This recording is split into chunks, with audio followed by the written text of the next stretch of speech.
Ready to go at TIAA Bank Field. Jacksonville won the toss. They elected to defer, and before we kick it off, we send it down to Sherry Burris. Well, Darrell Bevel shook his head in disbelief, telling us he never imagined he'd be an interim head coach for a second year in the row. But with this opportunity, he said he's humbled, he's excited, and he's looking forward to take advantage of these next 4 games. Now this week, Trevor Lawrence said the change brings clarity and direction for this team to move forward. And the general feeling from the players is a belief in Coach Bevel, Andrew. And they all feel like they're in this together. And from the meetings we had with them on Friday, their energy was just jumping right off the screen. Yeah, Sherry, Trevor Lawrence, Shaquille Griffin, they told us that Friday's practice was the best Friday practice they've had all year in terms of energy and communication. A lot at stake today, including draft position. As we're underway on CBS, it's a touchback.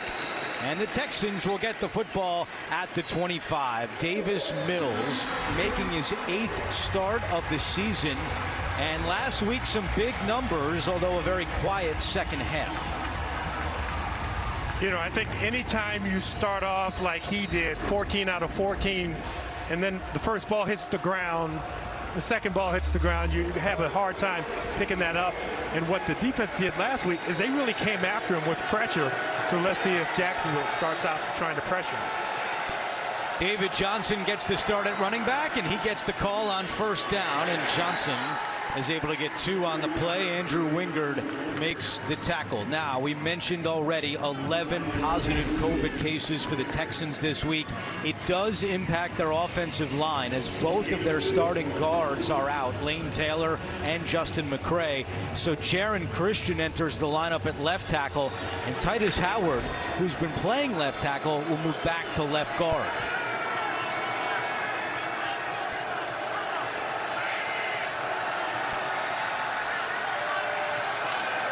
Johnson at the bottom of your screen, empty backfield for Mills on 2nd and 8. Pressure coming, he steps up and throws it into the turf. Chris Conley, the closest receiver, as Malcolm Brown was applying pressure.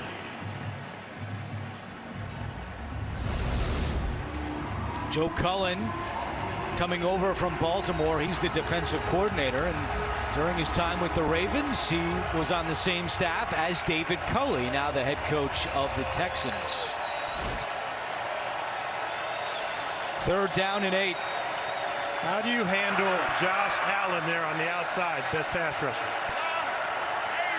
Texans just 3 of 13 on 3rd down a week ago against Seattle. Play clock down to 2. Mills not aware of it, just gets the snap. No, did not, and it is a delay of game. Delay of game, offense, 5-yard penalty, 3rd down. Our referee today is Alex Kemp, who celebrated a birthday yesterday. Saw him on the field. I told him I hadn't seen him look this old in years. So a sloppy start for the Texans. Delay of game makes it 3rd and 13. 3rd and 13, you have to hold the ball a little more. The last lineup, we saw pressure up front. Now it looks like a 4-man rush and an umbrella look in the back. Mills, quick pass to Dorsett, makes the catch, but he's short of a first down. And that is the 43rd 3-and-out by Houston this year, the most in the NFL.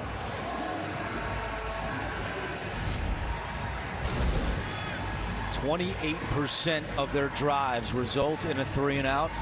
Jacksonville second on that list at 26%. Well, and Andrew, it's a duel of 2 of the top punters in the National Football League. And they're great with field position punting. Well, Cameron Johnston, the Texans punter, this will be his 72nd punt of the year, most in the NFL, with Mickens back deep. And a flag is down as there was some contact on the punter, Johnston.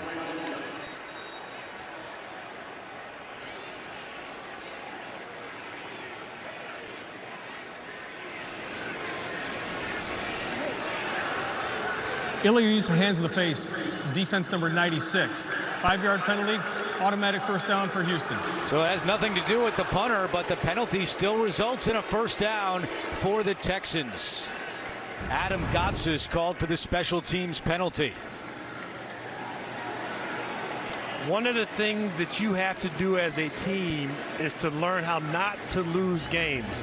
Something as simple as that, you're punting the ball away, everybody's blocking a man over them, and you get a little over-enthusiastic, and pushing commenced almost after the punt was over and he went to the face with his hands. So the offense back out there for head coach David Culley. Johnson at running back, 1st and 10. Give to Johnson. Spins his way and fights forward to the 40-yard line. Miles Jack on the tackle for Jacksonville, and certainly running the football is something Houston is trying to get going. They are last in the NFL, averaging just 77 yards per game.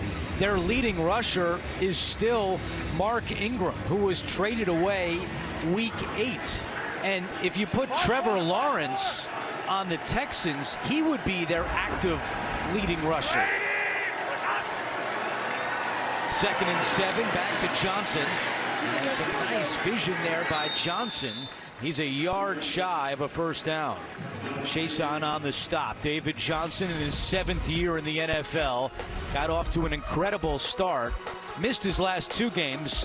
1 on the COVID list and inactive the prior week, but 32 touchdowns in his first 2 seasons and just 25 since. Yeah, you go back to 2016, he was considered one of the top backs in the league at over 1,200 yards, and he had 80 pass receptions, so very versatile running back. 3rd and 1, Mills trying to do it himself, and he will. We saw Carson Wentz do a great job of that last night for the Colts in their win over the Patriots.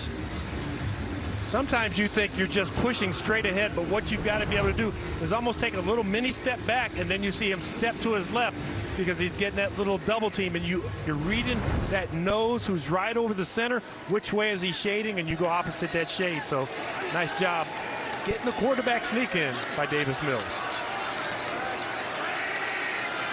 Play number 7 on the drive. Mills gets rid of it quickly, connects with Cooks, and he's tackled immediately at the Jacksonville 48 by Jack.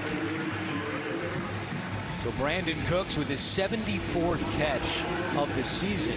But when you break it down, 53 have come from Mills and just 21 from Tyrod Taylor. And David Culley talking about the connection between Mills and Cooks when we met with him last night. And he said that they've been watching film after practice together as to how to attack defensive backs. They're getting very close. 2nd and 5, and Burkhead gets a yard. You know, you mentioned about Brandon Cooks watching film with Davis Mills.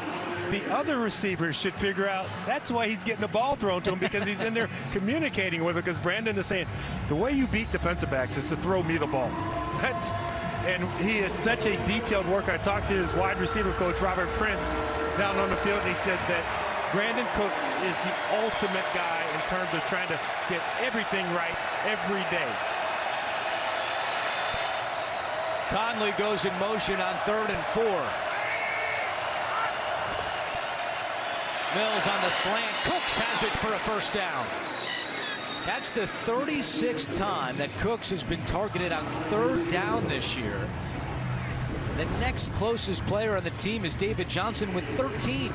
You know, just enough of a hesitation off the line of scrimmage, because you can't rush a quick slant. Even though it's called a quick slant, the quarterback has to catch the ball, take 1-2 steps, and he has to be ready to throw on time. So it has to time out, and that time, nice job hesitating by Brandon Cooks off the line of scrimmage.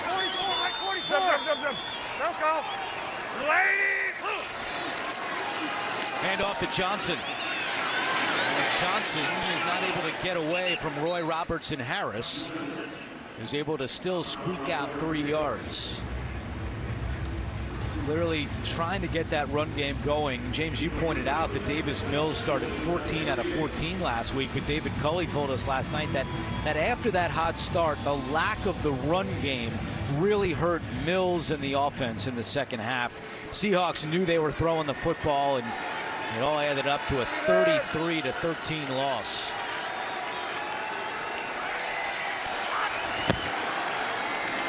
Johnson again. Johnson to the 35, and Shaquille Griffin finishes him off after 3 more yards.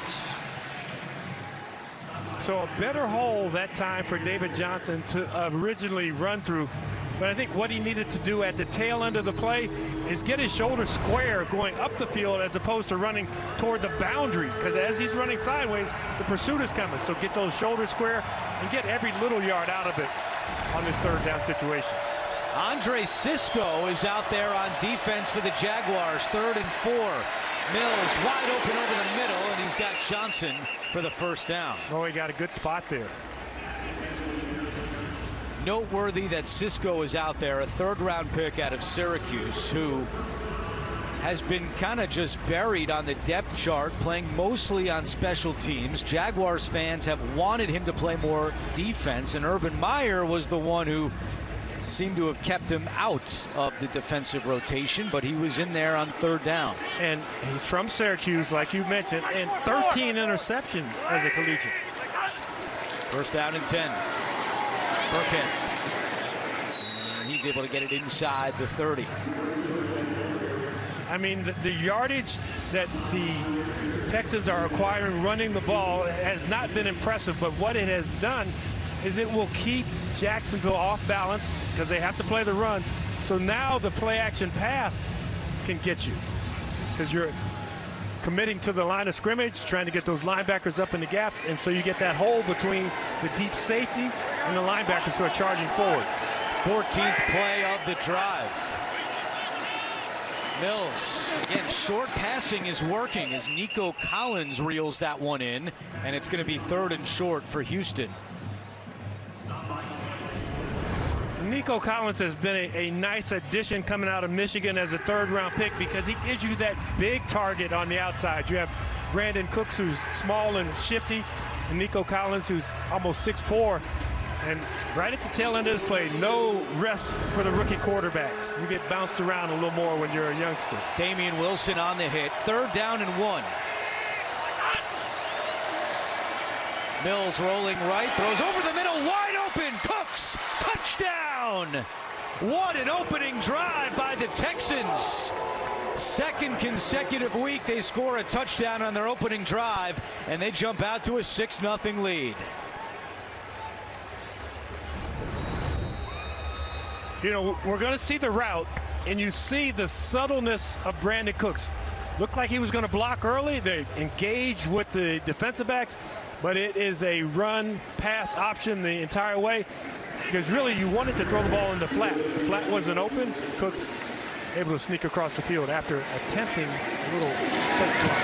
4th touchdown of the season for Cooks, and the extra point by Kaimi Fairbairn is good.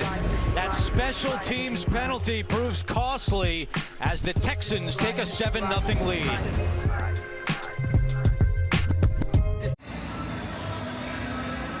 $7-0 Texans in front. Wednesday, January 5th. Watch the premiere of CBS's new family medical drama, Good Sam, starring Sophia Bush and Jason Isaacs. Good Sam, Wednesday, January 5th on CBS. Good start for the Texans as Mills and Cooks connect again. They'll have something to talk about in their next meeting when they're sitting together. Fairbairn kicking away. Mickens is the deep man, and he's going to take this one out of his own end zone. Jenkins slips a tackle at the 15, but doesn't get much further than that. Chris Moore in on the tackle for Houston. And James, let's go back to that key penalty on special teams that prolonged the drive. Yeah, sometimes you can be a little too enthusiastic. Adam Goddess gets his hands up in the face. You can see that second circle there, right in the face of the blocker, Eric Murray. And when he doesn't take them down, he knocks the helmet off, and that's always going to flag the penalty. Now, James, symbolically, doesn't the first Jaguars offensive play have to be a handoff to James Robinson? You after know it. all that they've been through with him? There it is. Robinson gets the first touch. So much was made of Urban Meyer benching James Robinson, and some cheers from the fans here. They want Robinson, and Trevor Lawrence went public with it that he wants Robinson to be a big part of this offense. Lawrence with 9 touchdown passes, but only 1 in his last 6 games, and the Jaguars were shut out a week ago in Tennessee. You know, you see flashes of talent out of Trevor Lawrence, and you want to see that consistency through an entire game. Lady, listen. 2nd and 7. Chenault on the carry, lowers his shoulder and picks up the first down. 10-yard run for Laviska Chenault. So I think we're going to be critical of everything that the Jaguars do on offense. And is it something new? Is it something different? This is something that they do all the time with Laviska Chenault. Use him as a big power back wide receiver. 227 pounds, really physical. And when you're trying to tackle him, you better have your big boy pads on. He goes in motion here on 1st down and 10. Lawrence has a wide open man. That's O'Shaughnessy down the sideline into Houston territory and finally taken down by Garrett Wallow. Trevor Lawrence actually had a couple of options on that play, but it's O'Shaughnessy who goes for 30. One of the most basic concepts in football is 3 levels of stretch. And so you're going to have somebody who's going to be deep. They're going to be number 1, the number 2, and then the 3rd guy behind the line of scrimmage. And once you stretch the defense like that, it really makes it tough. So there you see 1, 2, 3. 2 gets it. He's right in the middle. Nice read by Trevor Lawrence. Laquan Treadwell was also wide open on that play. 1st and 10. Here's Robinson.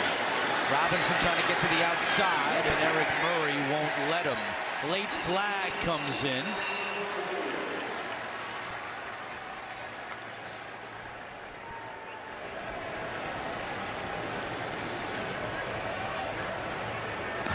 Personal foul, face mask. Defense number 23, 15-yard penalty, 1st down, Jacksonville. That one goes against Eric Murray.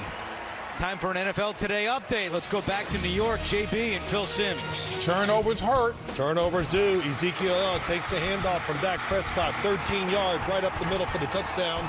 This was after a Mike Glennon interception. Dallas misses the extra point. 6-0 over the New York Giants. Back to Andrew, James, and Sherry. All right, guys, thank you. Dallas does have a chance to clinch a playoff spot or even the division this week. It all starts with beating the Giants, though. 1st and 10. It's a play fake. Lawrence rolling right, throws. He's got Manhurts at the 15 and down to the 12. 6th catch this year for Chris Manhurts. You mentioned about if Trevor Lawrence were on the Houston Texans that he'd be the 2nd leading rusher. Well, those legs get him outside the pocket, and he's accurate on the run. Looks down the field. He had Marvin Jones on the outside who was covered, came back inside for a nice completion. And they're moving the ball, and that penalty didn't hurt either. You love that penalty yardage, but you really need to cash in right here. Jags have gone 11 straight games without an opening drive touchdown.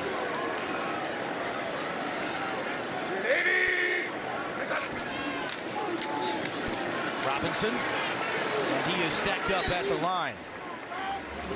Wallow coming up. As you look at this Houston defense, you're going to see some different faces out there because of all of the COVID cases. They don't have Kamu Grugier-Hill.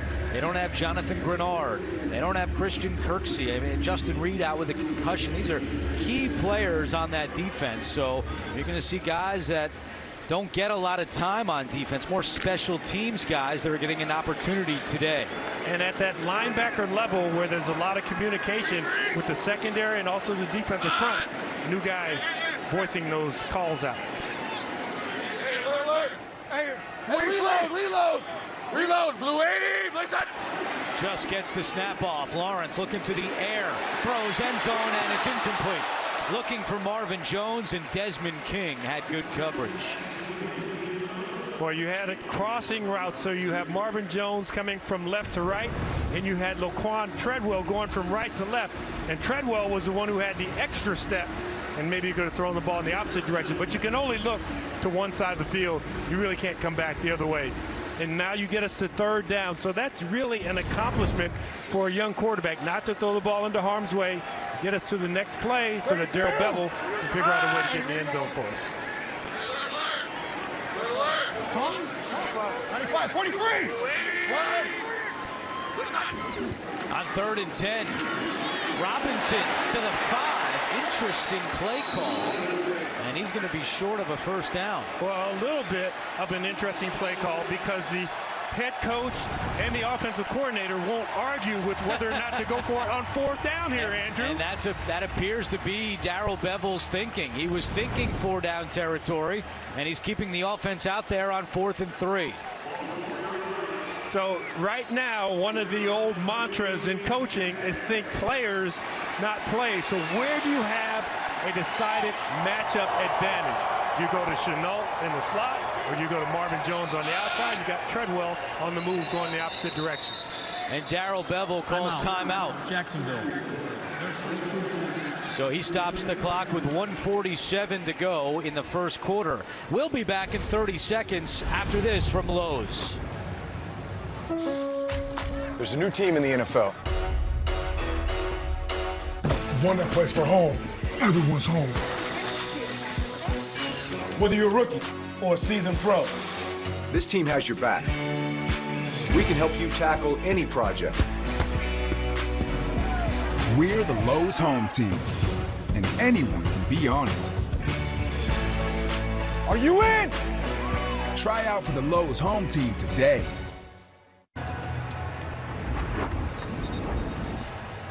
You can see that Darrell Bevell has changed his mind, and Matthew Wright is out to attempt a field goal. One of my favorite sayings, he who hesitates has time to reconsider. Using the timeout, and now a 22-yard attempt for Matthew Wright, who's 10 out of 13 on the season.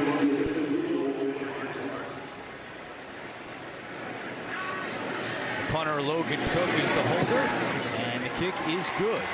So an opening drive field goal for Jacksonville, and it's now 7-3 in favor of the Texans.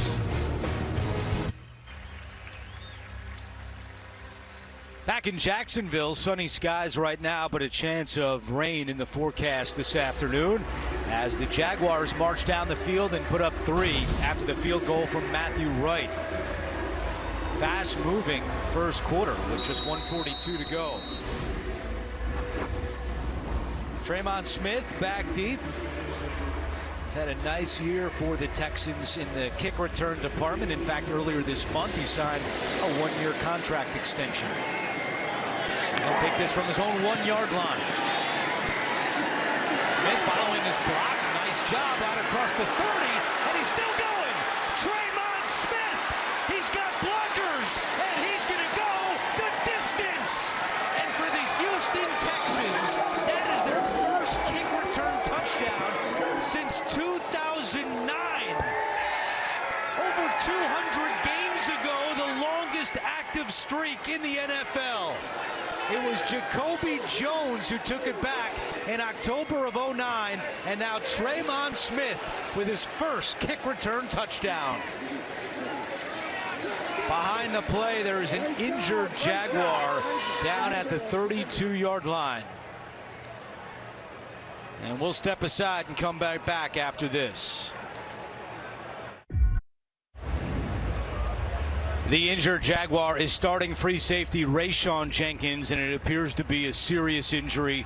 The cart is out, and they are helping him on there. His leg is all wrapped up, and he was in a lot of pain during that timeout. And we'll be right back in a moment. The NFL on CBS is sponsored by Lowe's, official home improvement sponsor of the NFL, and by State Farm. Like a good neighbor, State Farm is there.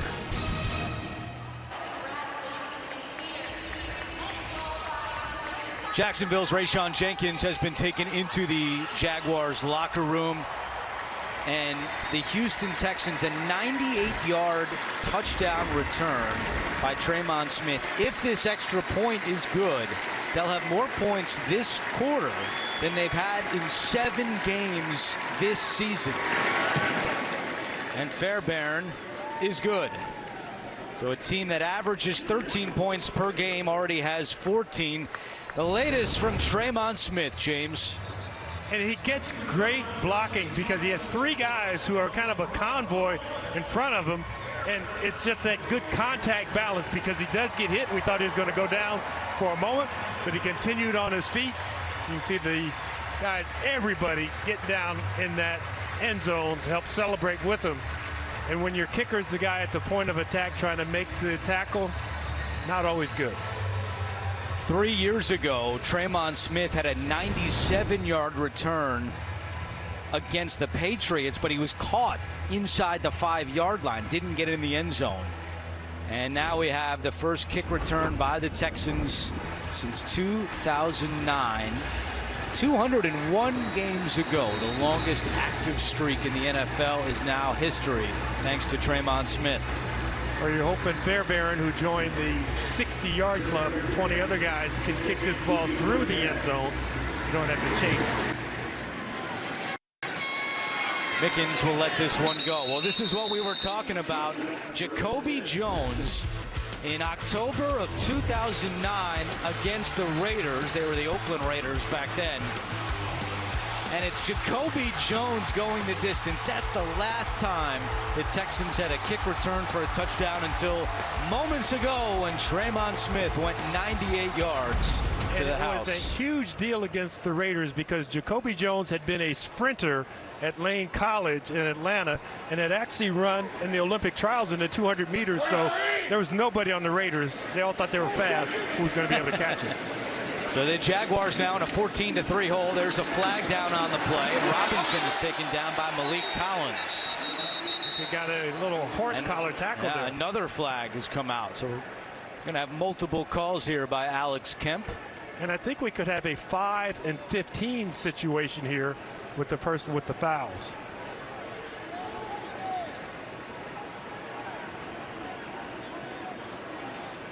Because normally you think of a foul against the defense, a foul against the offense as being offsetting, but if it is against the offense, it's only 5 yards, and you're that 15-yarder, and that's what the discussion is about right now.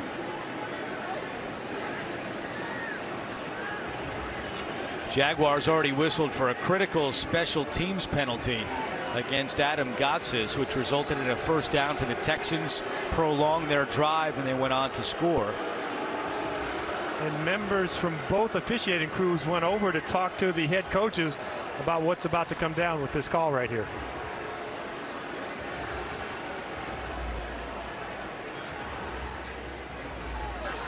There were fouls by both teams. They're all going to offset. Personal foul, face mask, offense number 25. Personal foul, horse collar tackle, defense number 97, offside, defense. They all offset. 54 is the offside player. They all offset, first down. So offsetting penalties, we'll do it again.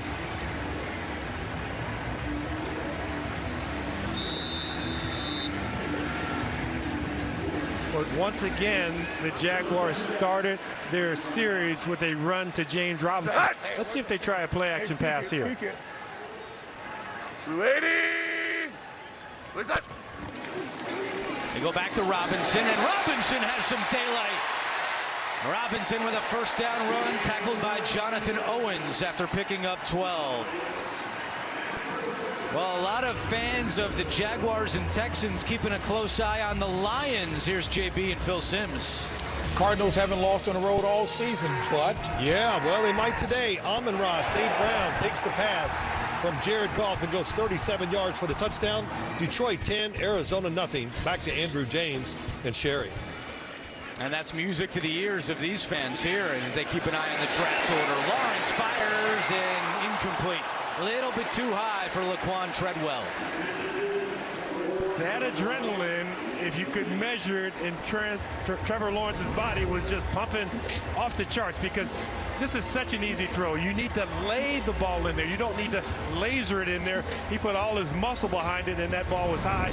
Treadwell made a great attempt going up trying to pull it down with one hand, but that's a completion that Trevor Lawrence should hit in his sleep. 23. Here you go.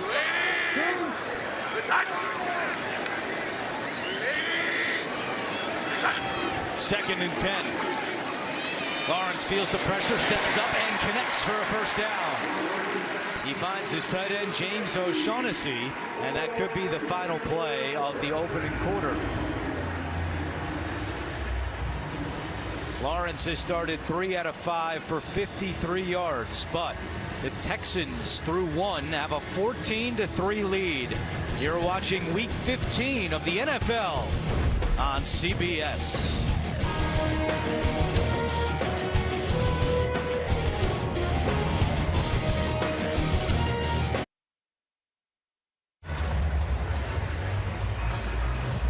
With James Lofton, Sherry Burr is down on the field. I'm Andrew Catalan. We welcome you back to Jacksonville, where the Texans have a 14-3 lead. Draymond Smith, a 98-yard kick return for a touchdown. Jaguars' Rayshon Jenkins has been ruled out for the rest of the game with an ankle injury. 1st and 10 for Trevor Lawrence and the Jags with Tavon Austin in motion. It's a play fake. Lawrence, pressure coming, and he throws it away. Taken down by Chris Smith. Another NFL Today update. Here's JB and Phil Simms. Bills thumping it on the ground. Hey, how about that? Devin Singletary says, oh, they gave me the ball. He takes it around the right end for a 16-yard touchdown run. It puts Buffalo Bills up 7-0 over the Carolina Panthers. Back to Andrew, James, and Sherry. All right, the motor. Devin Singletary finding the end zone for Buffalo. Second down and 10. Robinson again with room to run inside the 40 and taken down at the 36 by Desmond King. James Robinson rumbles for 15 yards. Well, it's not just James Robinson. Remember, it's Cam Robinson up front. Number 74 coming off the ball, getting that block right there and then getting another seal block here. Those 2 blocks get this play started. Hey, Duke. Loud sticky. Already 40 yards rushing for Robinson. He was held to 4 yards last week. Lawrence fires, and he's got an open man at the 20.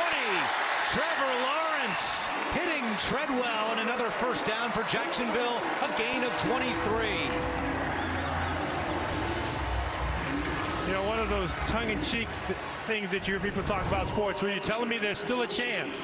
And for Laquan Treadwell, a guy who was a first-round pick with the Minnesota Vikings and never fit in, couldn't find his way, is getting a chance here with the Jacksonville Jaguars to be a starting receiver, to be a guy who's on the field, a go-to guy for Trevor Lawrence. Robinson trying the left side, and Robinson is cut down by Neville Hewitt. James Robinson, last 5 games, averaging just 11 carries per game. But that was already his 7th of the first half. We had talked about in our meetings, were they going to try and wear him out to see how much they could get out of him? And I think if you're Darrell Bevell, you do that. You kind of push this envelope a little bit and see how much juice he's going to have.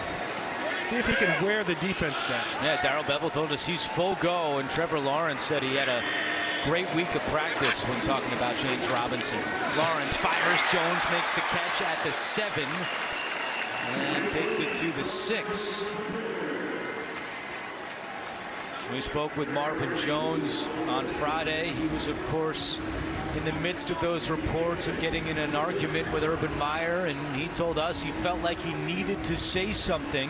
He said it was nothing crazy, but he feels like he's one of the biggest voices in that locker room, the old man, if you will, at the age of 31, and he felt the need to step up and say something to Urban Meyer about it. And when your team leaders are guys that have been brought in by the general manager, by the head coach, they need to be vocal in the locker room. And Marvin said, I'm a vocal guy. Lawrence doing it himself on 3rd and 1, and a flag comes in. Lawrence has more than enough for the first down. Jonathan Owens made the tackle. Let's see what the call is.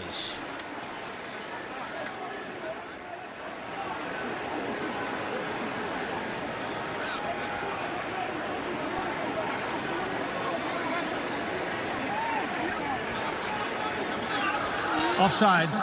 Defense number 97 was lined up in the neutral zone. That penalty's declined. The result of the play is a first down for Jacksonville. So 1st and goal for Jacksonville. And they've got their big defensive tackle, Malcolm Brown, reporting as eligible here for 1st and goal.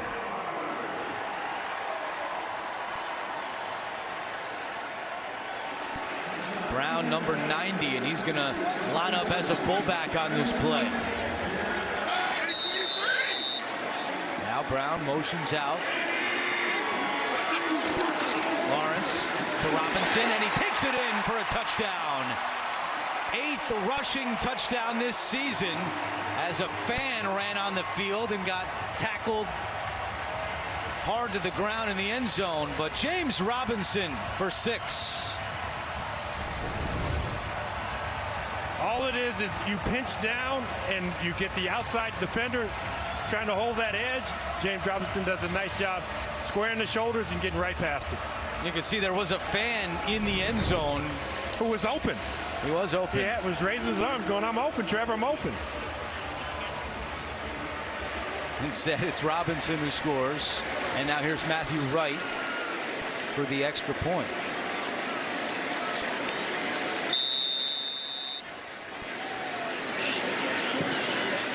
And the kick is good. So James Robinson, already 8 carries, 42 yards and a touchdown. And the Jags able to answer back after the kick return touchdown. It's a 14-10 game.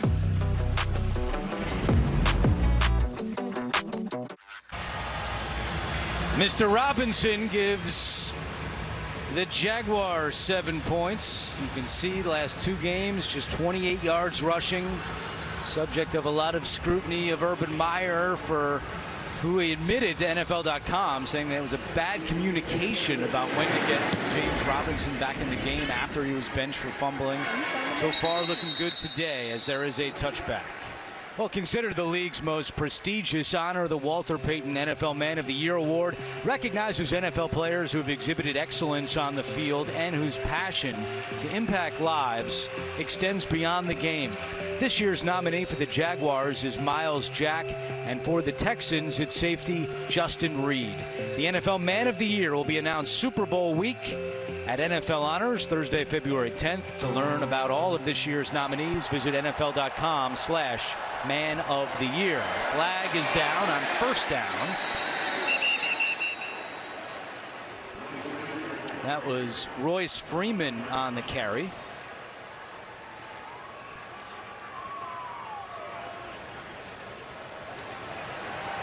And this one's going against the Texans.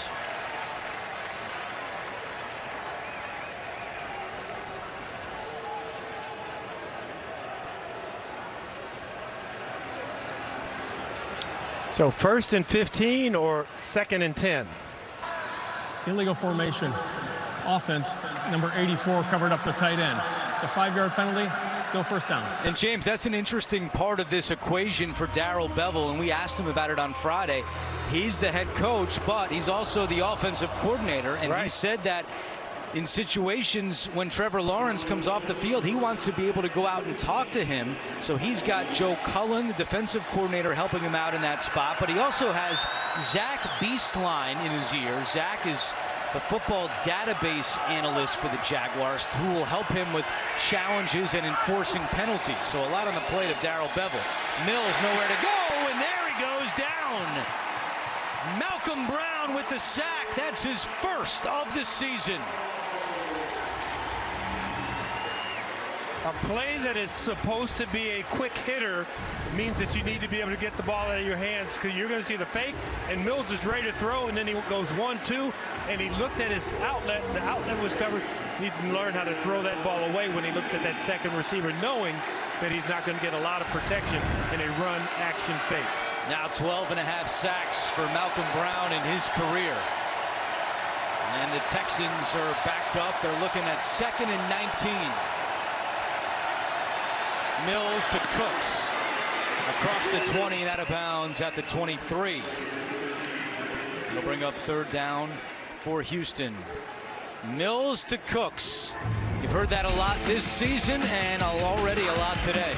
And I think that the Houston Texans staff does a really, really good job in putting Brandon Cook in different locations so that a defense just can't zero in on him and say, okay, he's going to be outside on the right, he's going to be outside on the left.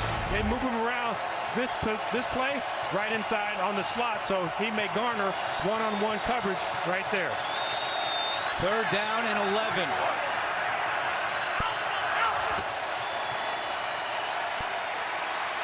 Mills has time, throws, and the pass is caught but short of the 1st down. It was Collins who made the reception, but tackled immediately by Shaquille Griffin, and out comes the punt unit for Houston. You know, David Culley told us in our meeting, for his young quarterback, what you see is not always what you get in terms of coverage, and that time they pulled him a little bit in coverage, and a nice job continuing to work at the top of the route, working back to the quarterback, being friendly, giving the quarterback somewhere to throw, but a nice disguise by Jacksonville in their secondary. Jadon Mickens back deep to receive the punt from Johnston. Good punt, Mickens from the 20. Stays on his feet, and now he is tripped up, and that was Kevin Pierre-Louis making the special teams play for the Texans.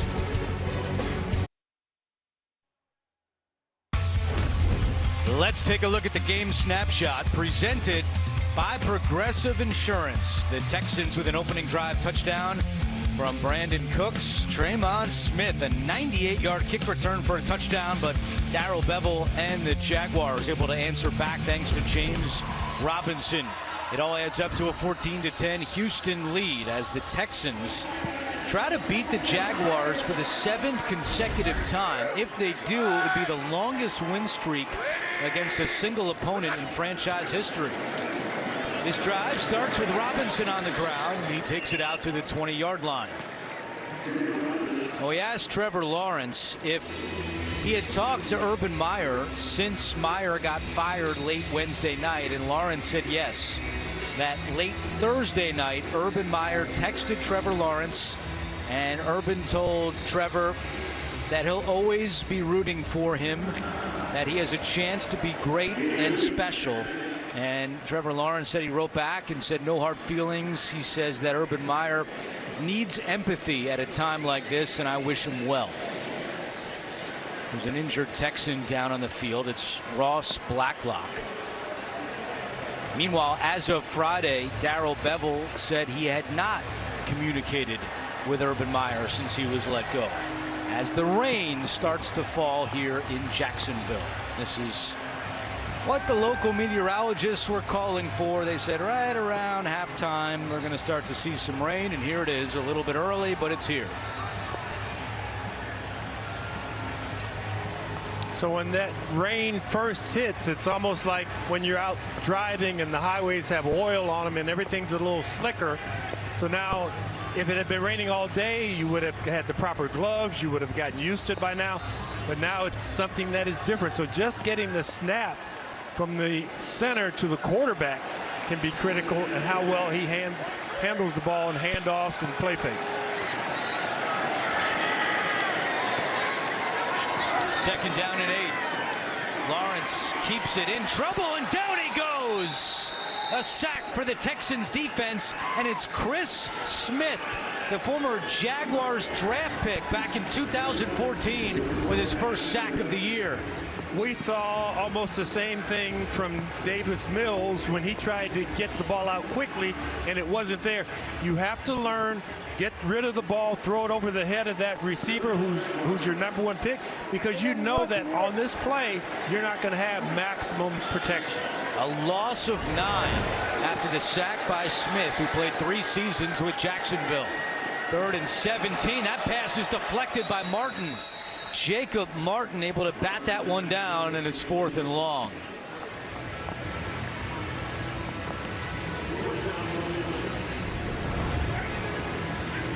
Great job kind of feeling the play, knowing that they're trying to get that tackle out there, and so that screen can get off to the wide receiver. But get your hands up, something good might happen.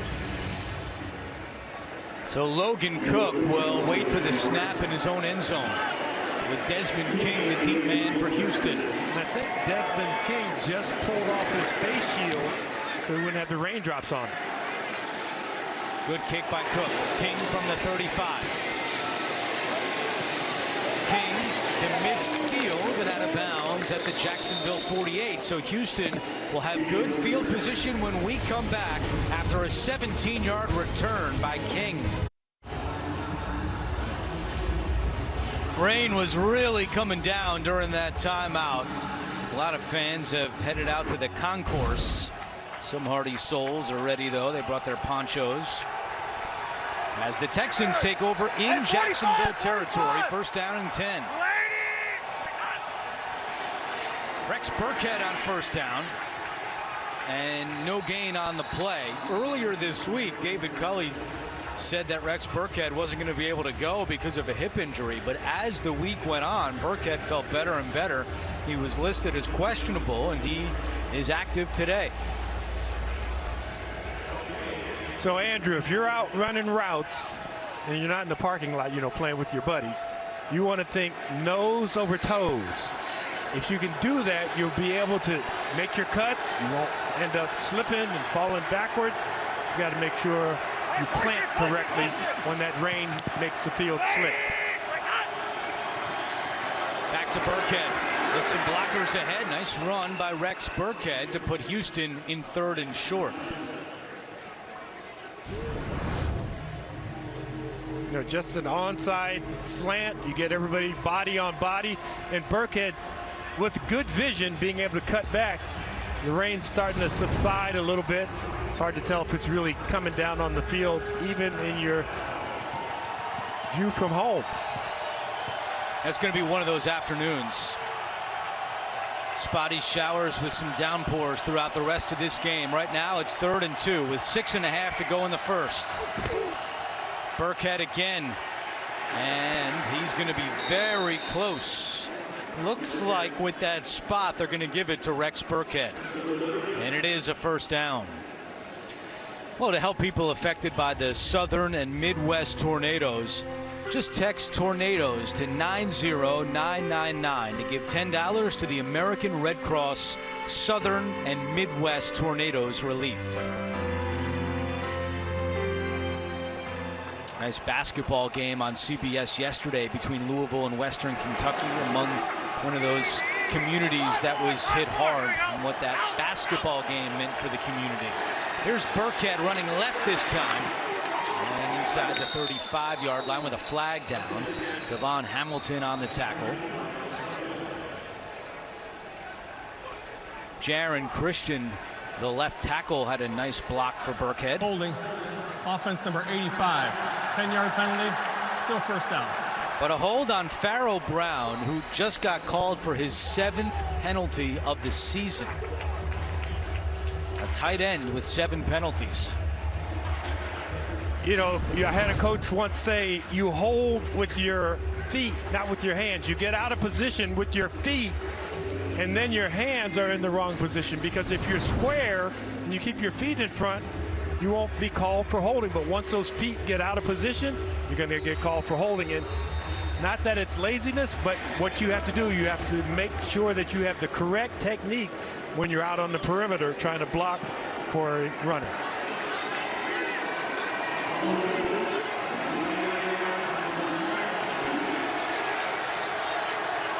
.5:20 to go.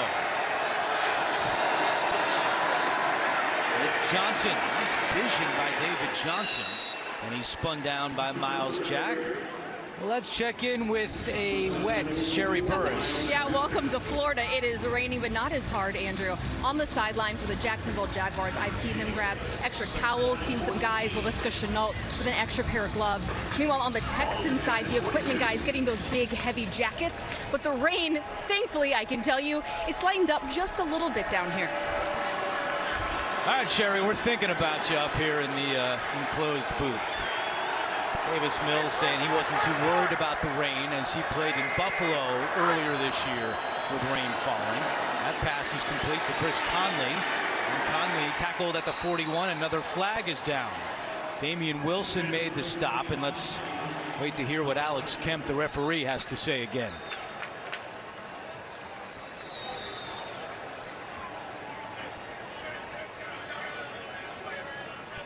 There is no foul on the play. 3rd down. All right. We like that. I still want, but we thought we saw I want to hear that portion of it. You're not going to get that, James. I know you're not. But you know what? You never know the way that, because once upon a time there were no microphones on the officials. Take a look at Davis Mills, who, after starting 14 out of 14 a week ago against Seattle, has begun this game 9 for 10, but only 69 yards.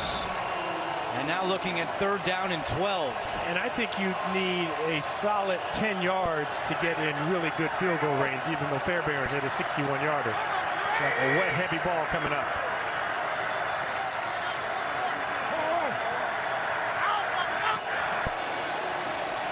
Mills pump fakes, now throws. The pass is caught by Cooks, and he's short of a 1st down. But those are the yards that you're talking about that make it a more manageable field goal attempt in the rain for Fairbairn.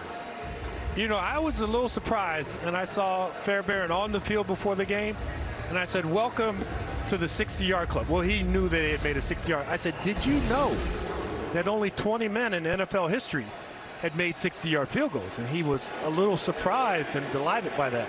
He is the 20th. Now, this field goal attempt is from 52 yards. His full name has 52 letters.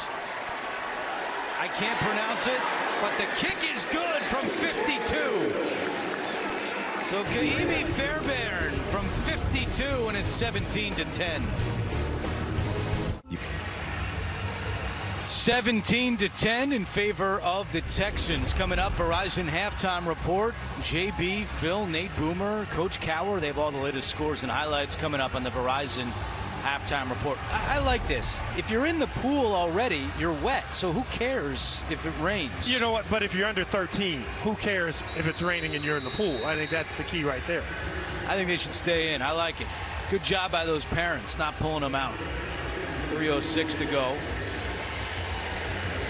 Fairbairn now 3 out of 5 from beyond 50 yards this season, and boots a touchback. So Trevor Lawrence has started this game 5 out of 9 for 83 yards passing.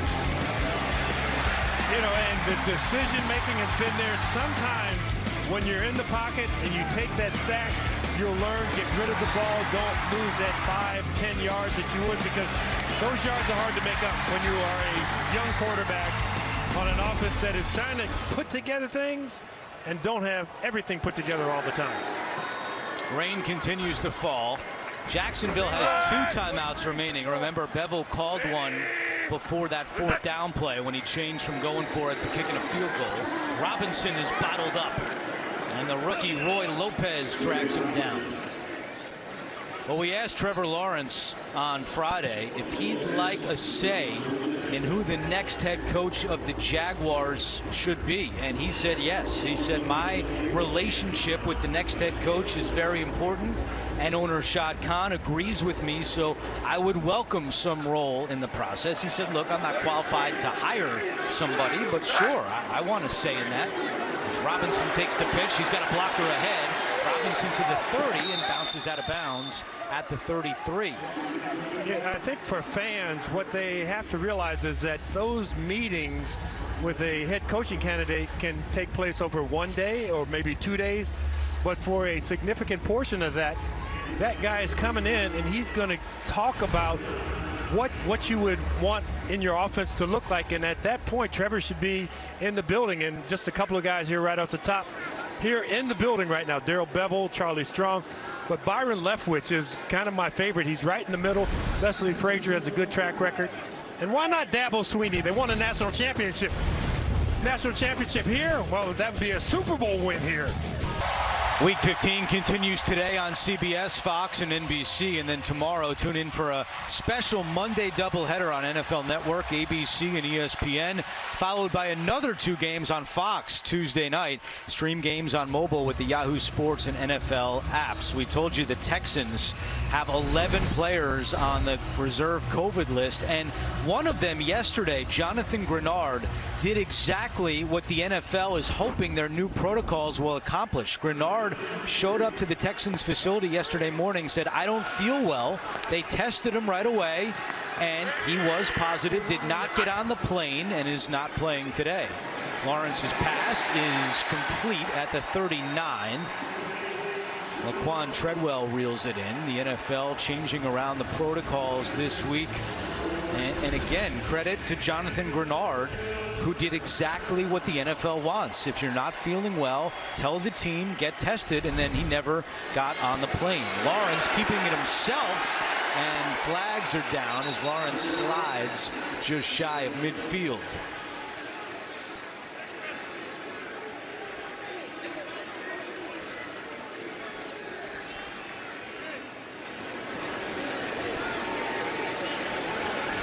Holding, defense number 97. Run, first down. Another penalty against Malik Collins. David Culley saying this week that Collins has been their most consistent player on defense this season, but penalties have been an issue. And Collins was getting double teamed, so what he does is he kind of grabs the outside shoulders of both those men so that they can't get off and block the linebacker level. So it's a technique. Flag came all the way from the back judge, who's about 25 yards away, but that's what he's watching, the interior of that line. 1st and 10. Robinson. And Robinson crosses the 45. Eric Murray on the tackle.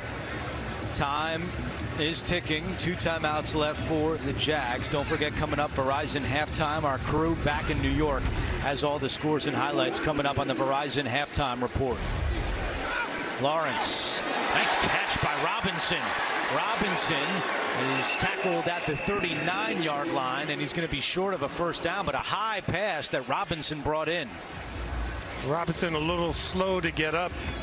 Got hit by a couple of guys right at the tail end of that play. When he was trying to get out of bounds, he probably could have just gone up the field, gotten the first down, used the timeout after that.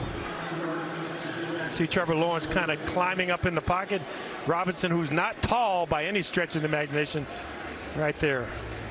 Robinson is still down on the field. We'll be back in 30 seconds after this from Home Depot. Our Fairbanks, Alaska store is closest to the North Pole, which has folks wondering, does Santa shop at the Home Depot? No comment. No comment. No comment. There's a lot of nicks in this town. Somebody made the naughty list. These tiny gloves are the most popular. We don't know why. It's elves. Come on, Bryce. Find everything you need to make the holidays yours. And maybe Santa? Santa, I'm Keith. At the Home Depot, how doers get more done. I've never seen a big guy wear flip-flops. So James Robinson remains down on the ground for Jacksonville. He missed time, didn't play in the Buffalo game because of a heel injury that he suffered at Seattle. Well, you're going to see a hit on his right knee, and it kind of gets flexed backwards, and that is not a good feeling.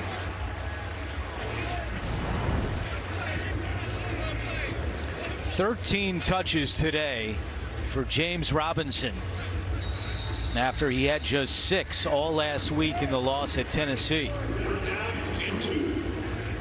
Looks like the rain has momentarily stopped, but still a lot of dark clouds above.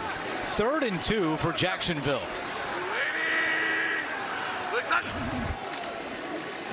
Lawrence almost botches the handoff. Ogunbowale is short.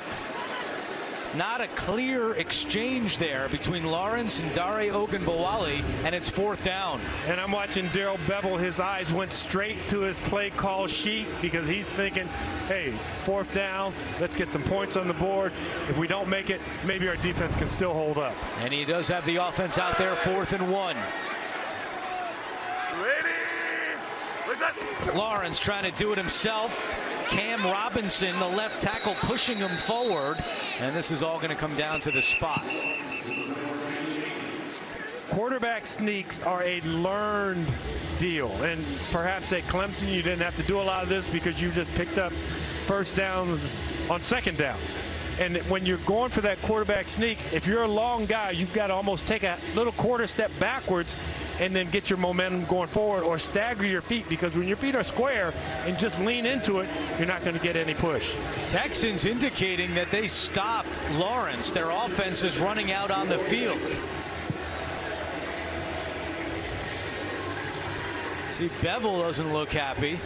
Yeah, and you know, you look at the time that's on the clock with just 21 seconds to play. The Texans probably have 2 shots to gain some yardage and get in Fairbairn's field goal range. He's already hit that 52-yarder today, so you kind of know that's about where you need to get to. They just signaled it is Houston football, so they stop Lawrence on 4th and 1. Now all 3 timeouts in 21 seconds for the Texans. Mills over the middle. That pass is caught, and it's Jordan Akins on the reception. David Culley immediately calls timeout. Clock is stopped with 16 seconds to go.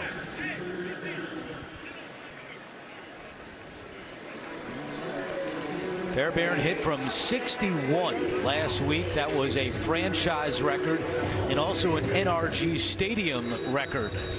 It was to close out the first half. And there were some concerns because DK Metcalf was back deep to potentially return a missed field goal or a short field goal. Instead, Fairbairn drilled it. And as you could see, it was a game where the roof had been left open in NRG Stadium, which is rare in Houston. 2nd down, Mills, little flick, and it's caught by Burkhead. No whistle. Now we have a whistle, and now that would have been no better timeout. off a incomplete pass. Clock continued to run. After discussion, the ruling on the field is incomplete pass. Yeah. Please reset the game clock. 10 seconds, please. All right, so 10 seconds on the clock. They don't have to use a timeout because it was ruled incomplete, but it's 3rd and 4.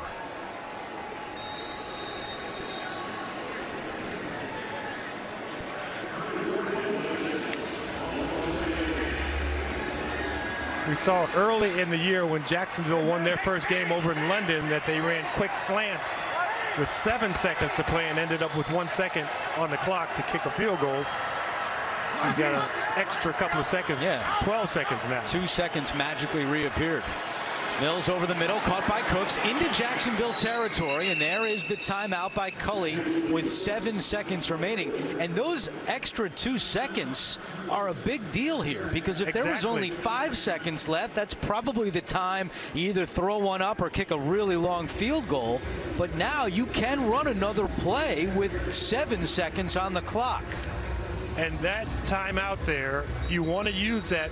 Your receivers have to be aware, just like Brandon Cooks caught that ball, if he catches a ball similar to that, you slide and you give yourself up so that you can call timeout. You don't have to wait to get tackled. All you need is 5 more yards here. So if you're not covering off on the wide receivers and challenging them at the line of scrimmage, they'll get inside of you. Miles Jack should be ready to work out. And a timeout called. And it was Jacksonville who called it. James, you mentioned the slide. If you're the receiver, the Jaguars did exactly that in their game against London, in London rather, when they beat the Dolphins.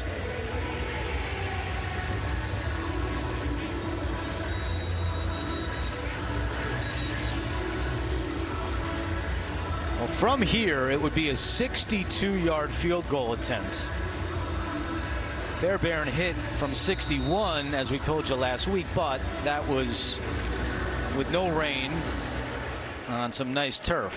And I mentioned Miles Jack because what he doesn't have to worry about the back and the backfield, but he needs to worry about these slants coming from the outside. There's the slant. Conley has it, and Conley with a great job to get down. Timeout is called, and an excellent drive there by Davis Mills. So if I'm the defensive coordinator, which I rarely am, I'm going to rush 2 guys. And I'm going to drop 9 guys back and not allow you to throw those slants. And I know this is 20/20 vision because the play's already over, but what the heck.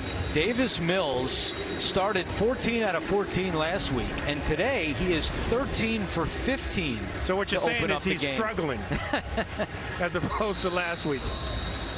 A 51-yard attempt for Fairbairn, who's already hit from 52 today. The punter, Cameron Johnston, is the holder. And the long snapper is the veteran John Weeks. Fairbairn. And he is right down the middle. He drills another from deep. So a great job, as Jacksonville is not happy, that Kaimi Fairbairn.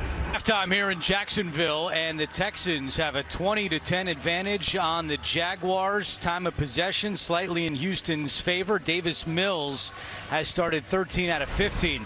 As we welcome you back into the booth with the Hall of Famer James Lofton, I'm Andrew Catalon. We'll hear from Sherry Burris momentarily.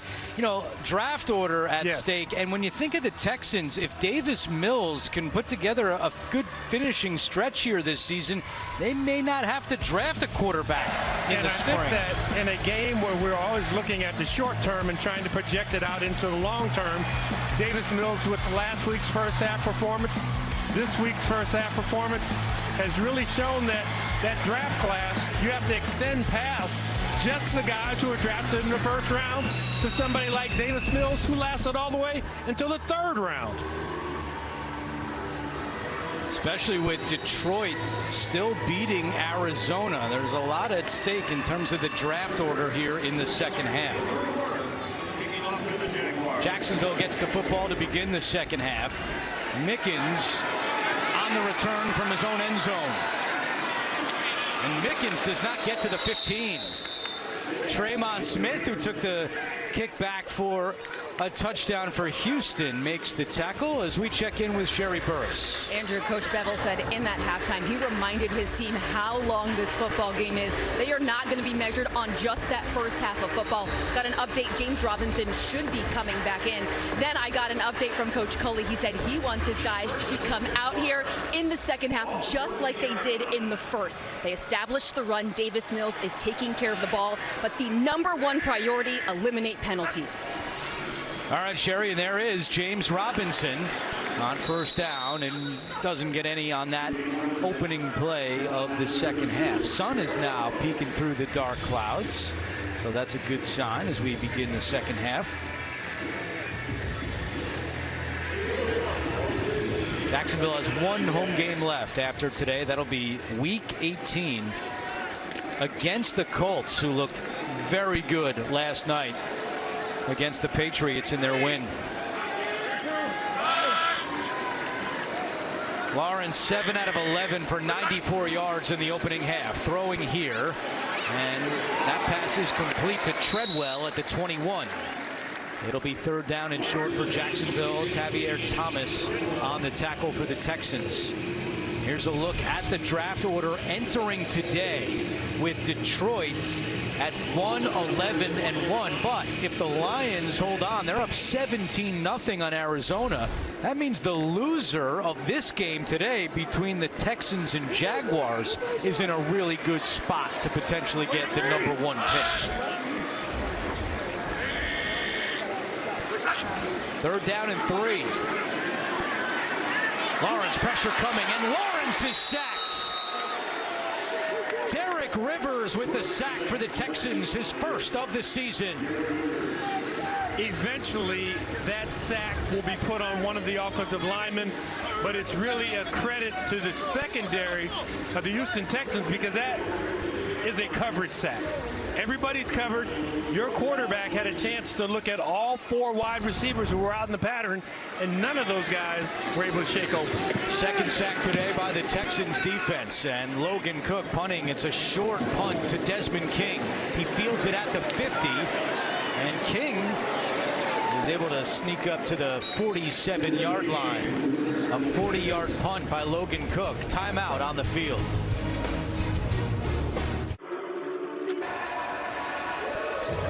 Welcome back to TIAA Bank Field, where the Jaguars trail by 10. Average starting field position's been heavily in favor of the Texans, and they will start this drive at the Jacksonville 47-yard line.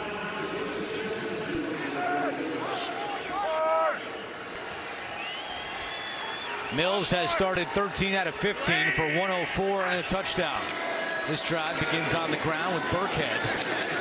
And Burkhead is able to get across the 45-yard line. you know, James, you look at the rushing numbers for the Texans, and that was one of their big focal points of the week. It doesn't jump out at you, only 42 yards rushing, but they have run it 13 times, and those little 2-3 yard runs have kept the Jacksonville defense honest a little bit. And it is that balance. You know, it's almost 50-50, and in the National Football League, it's really about 60% run, 40%, 60% pass, 40% run. Mills taking a deep shot for Cooks, incomplete. It was Damian Wilson who was running back in coverage, and now 3rd and 7. And just a little bit of indecision as Cooks is coming across. He's working open, and you can see Miles Jack point out to Damian Wilson, receiver, this guy's coming across, and you just run to him and you try and get in the throwing trajectory, and that kept Davis Mills from really dropping that ball on top of Brandon Cooks. Mills 7 out of 7 passing on 3rd downs today. Play clock at 2. Pressure's coming. Mills throws one up for Dorsett. He's got him at the 20 and taken down at the 12. Philip Dorsett was able to reel that in for 33 yards. And you heard Mills correcting him at the line of scrimmage. You know, don't move, stay there. And then he went to the audible. So that's next level stuff for a young quarterback to process what he's seeing up front, because David Culley said sometimes what you see is not what you get. That time he got exactly what he expected. One-on-one coverage and an all-out blitz. 1st down and 10, a handoff to Royce Freeman, and Freeman bulldozes his way inside the 10. So Philip Dorsett, who is playing on his 3rd team this season, he went to training camp with the Jaguars, was cut, brought back on the practice squad, played a game for Jacksonville, got cut, went to Seattle for 2 games, and now in his 2nd game with the Texans. Former 1st-round pick by the Colts back in 2015. Texans can get a 1st down without scoring a touchdown. 2nd and 6. Mills incomplete. That was a miscommunication as Burkhead went towards the sideline and Mills threw it over the middle.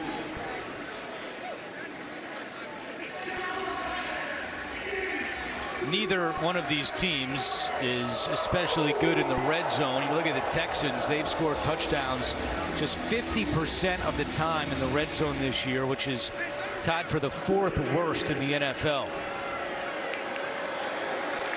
One of the things that has hampered the Texans all season long is turning the ball over. They have not had a turnover. You do not want one here in the red zone. Don't force it if you can't fit it in. 3rd and 6. Mills to the end zone, and Collins in the back. Was he in? No. Nico Collins saying this week he's getting anxious for his 1st NFL touchdown, still without one this year, and he's going to have to wait a little bit longer as it's 4th down. Not a lot of room on this ball. He tries to go up and high point it, and you would need to have been dragging the feet prior to that, laying out and really trying to catch that ball. That ball is about a yard too far to allow him to work his feet and get them in bounds. So unable to score a touchdown in the red zone once again, but Fairbairn is out to attempt from 25 yards away. And Fairbairn is good. He's now 3 for 3 this afternoon, and the lead is up to 13 for the Texans on CBS. The NFL on CBS is sponsored by Geico. You could save even more by bundling home and car insurance. Sonic. This is how we Sonic. And by Gap.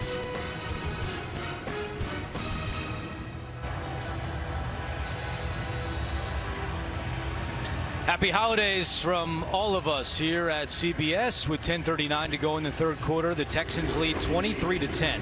This is the first time the Texans have scored more than 22 points in a game since week 1 when they beat the Jaguars.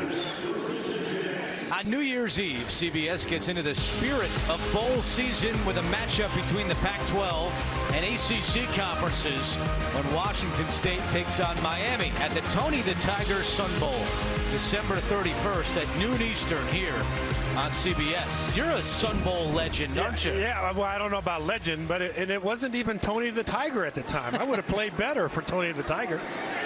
Did you have a couple touchdowns in the Sun Bowl? I did, and they were uphill at the time, you know, back when the field was made of rocks and everything, yeah. We would show the video, but that was before video. Lawrence on the play fake on first down.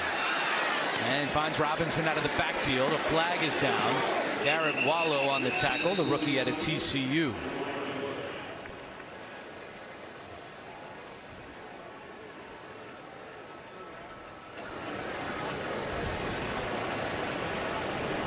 Great job by the offensive line, selling the play action fake and then giving Trevor Lawrence enough time to scan down the field. Defense number 1, 5-yard penalty, automatic first down. Penalties on Lonnie Johnson, and remember what David Culley told Sherry at halftime, that the big thing was to cut down on the penalties. Yeah, don't give them free ones, but Laquan Treadwell gets him going in one direction, and you cut back across his face and puts his arms around you. Easy call for the officiating crew.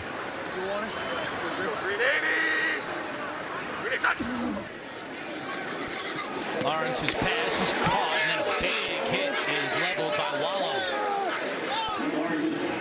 So Garrett Wallow getting an opportunity today to play more linebacker. He's pretty much been limited to special teams this year, but with linebackers Grugier, Hill, and Kirksey on the reserve COVID list, it's been more Wallow, and he's made some plays today.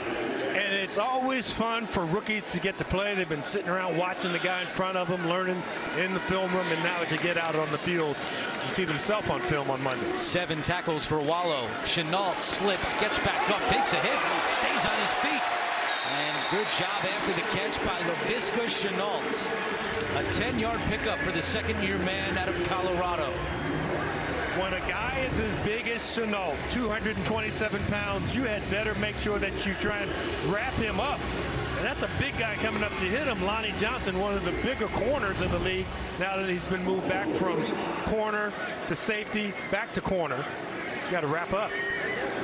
Chenault now has 515 yards receiving. He has the most receiving yards in the NFL without scoring a touchdown.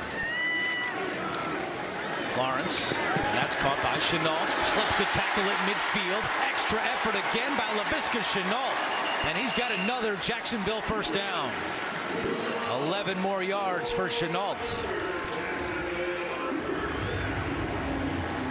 One of the things for offensive coordinators is you talk about know your personnel. What do they do best? So Chenault catches the ball really well underneath and is able to fight for yardage after that.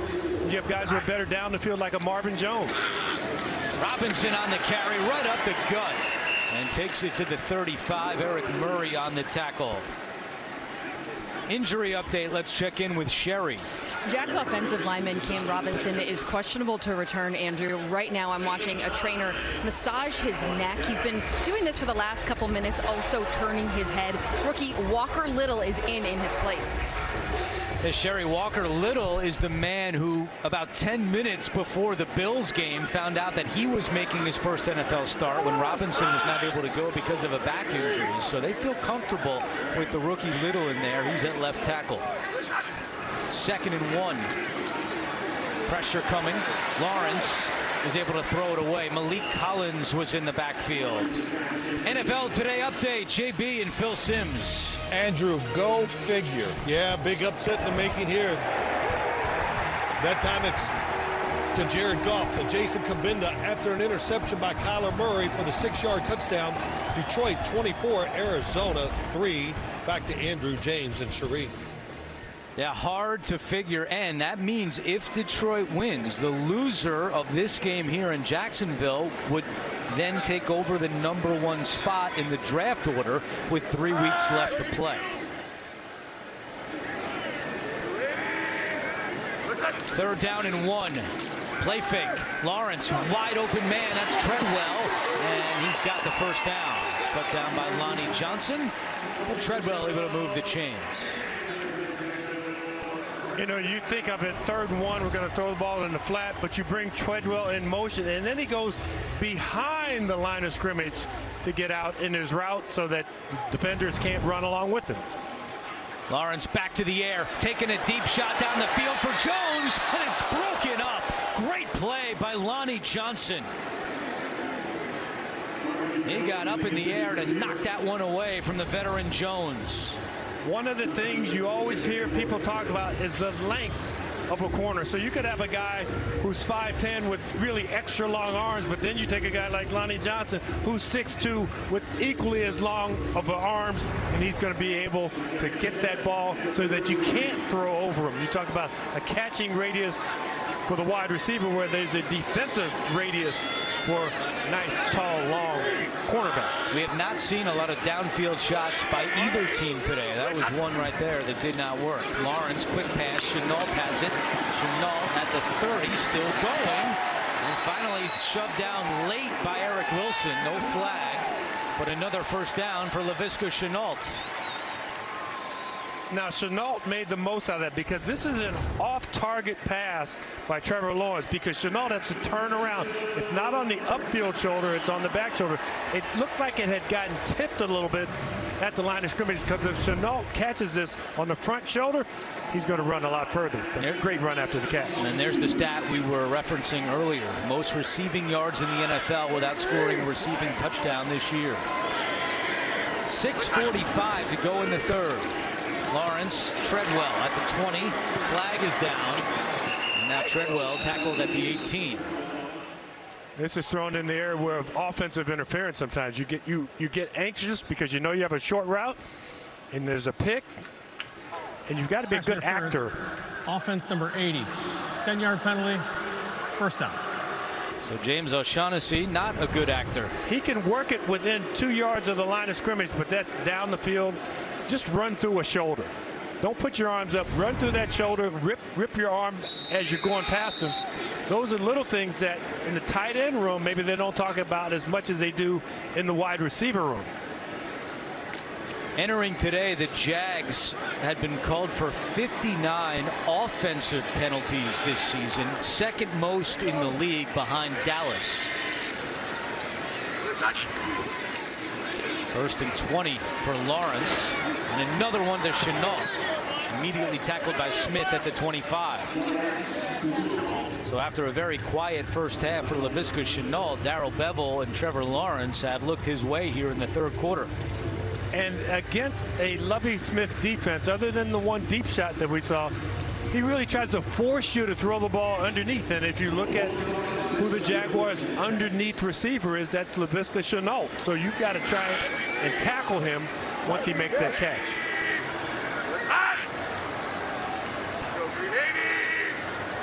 Second down and 13. Lawrence's pass is caught by Treadwell, and there's Neville Hewitt right away to make the play. It'll be 3rd down for Jacksonville, a team that has lost 5 straight games. Last win coming on November the 7th, that crazy, stunning victory over the Buffalo Bills. So if you're Trevor Lawrence, and obviously this is going to be a pass, what you have to think is I don't want to take a sack to make it more difficult on my field goal kicker, but I want to force the ball down the field to an open receiver. Don't throw it into traffic.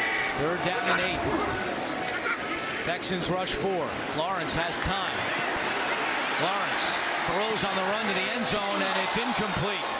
Intended for Tavon Austin, but Eric Murray came over to get a hand on it, and out comes the kicker, Matthew Wright. That's exactly what I was talking about, throwing this ball a little late, giving the defender a chance to break on it, because there's about another 5 or 10 yards that you could run to make it an even easier field goal attempt. So, you know, really anything under 40, you're thinking, these kickers are pretty good at that, but he could have run that ball. I don't like the way he threw it late, and maybe that's what Brian Schottenheimer is talking to him about on the sideline. 38-yard field goal attempt from Matthew Wright, who's 1 out of 1 today.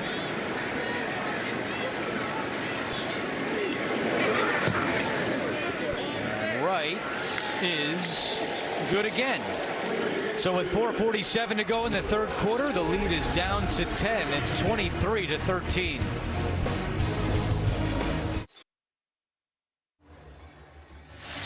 Week 15 continues today on CBS, Fox, and NBC, and then tomorrow tune in for a special Monday doubleheader on NFL Network, ABC, and ESPN, followed by another 2 games on Fox Tuesday night. Stream games on mobile with the Yahoo Sports and NFL apps.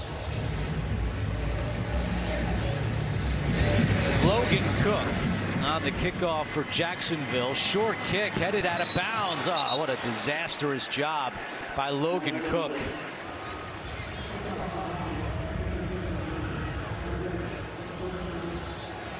So that'll be a penalty against Jacksonville. Well, we mentioned this earlier, but Trevor Lawrence and Davis Mills grew up about an hour away from each other in Georgia. Mills was a grade ahead of Lawrence, but they played in a Georgia against Florida All-Star game. They were on the same team. As Trevor Lawrence said, came across each other a couple of times, the first time being around middle school. And Trevor Lawrence told us on Friday, I'm surprised that Mills went in the 3rd round. And he thought he would be picked earlier. He thinks he's legit. And both these quarterbacks hoping they have a long rivalry here in the AFC South for years to come. Play action on 1st down. Mills to the sideline, incomplete. Intended for Nico Collins, and Tyson Campbell, the rookie out of Georgia, makes the play. We asked Shaquille Griffin about Campbell on Friday, and Griffin told us that Campbell's confidence level is at a season high right now. And Griffin said, hey, when you were at Georgia, you were a dog. You got to play like that here with the Jaguars. And as of late, Griffin said he's seen that, and he said he wants to be the best duo in the league at the cornerback position, along with Tyson Campbell. On the ground this time for the Texans. Out to the 44-yard line. Josh Allen, who's been quiet today, makes the tackle. Royce Freeman with the carry. That's his 2nd today. So 1st down, play action pass. You miss on that, you get a short gain on 3rd down. Now you have a 3rd and 7. So if you're Davis Mills, you've got to read this defensive front, anticipate where the pressure is coming from, and figure out what the coverage is and deal with the rain. Yep, it's raining again. A lot of fans headed for the concourse on 3rd and 6.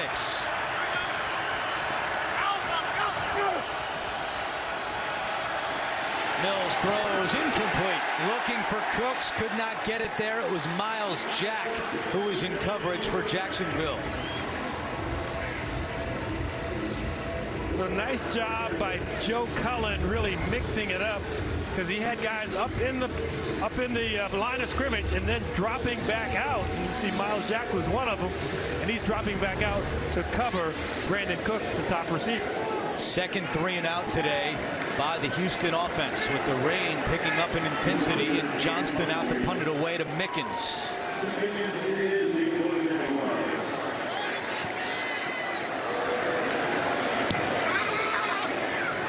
Mickens backtracking, and he fields it at the 2. What a bad idea that was. Mickens trying to make up for it here. Can he get to the sideline? He can. Cuts it back. So much for my bad idea. Out to the 49-yard line. Now, James, back me up. He should not have fielded that punt as a late flag comes in. But to his credit, he made something out of it. He made a lot out of it, and it was an oh no, oh yeah play on the sideline. And he almost ran out of gas before he got to around the 40-yard line. A 48-yard return. Sideline interference. Jacksonville, number 91. It's a 15-yard penalty. They will keep the ball 1st down.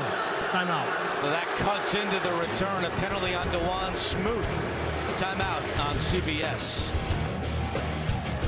Once upon a time, there was a... The NFL on CBS is sponsored by Captain Morgan. Bring on the spice. And by Buffalo Wild Wings. To the greatest of all times.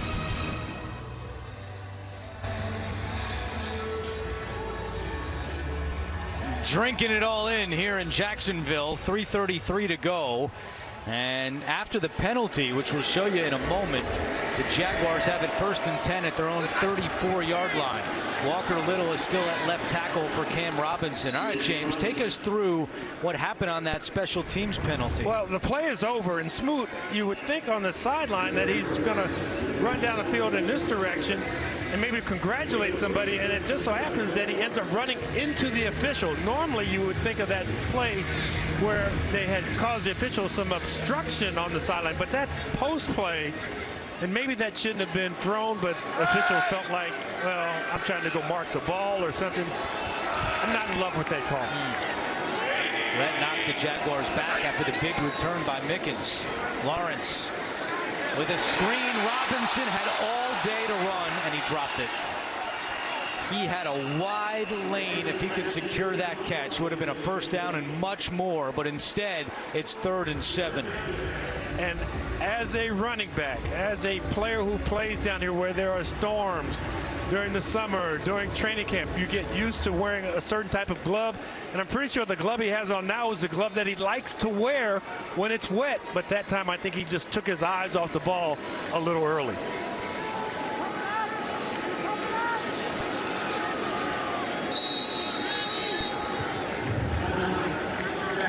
Jacksonville calls timeout. In the huddle, Brandon Linder was throwing something to the sideline. I don't know if it was a mouthpiece or what, but he threw 2 things to the sideline. Clearly they weren't ready to roll, and they had to call a timeout.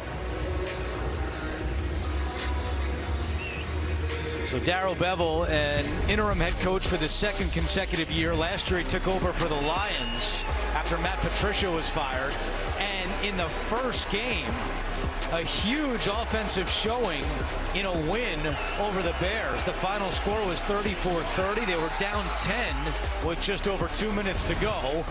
They didn't win another game after that, but Bevell saying that having gone through that last year with the Lions gave him an idea of what to expect this time around. He told us that what the big surprise to him was last year is how many different things come across your desk when you're the head coach, and he feels better prepared to handle that now, having gone through it a year ago. 3rd and 7. Lawrence checks down to Robinson, and Robinson is wrapped up at the 42.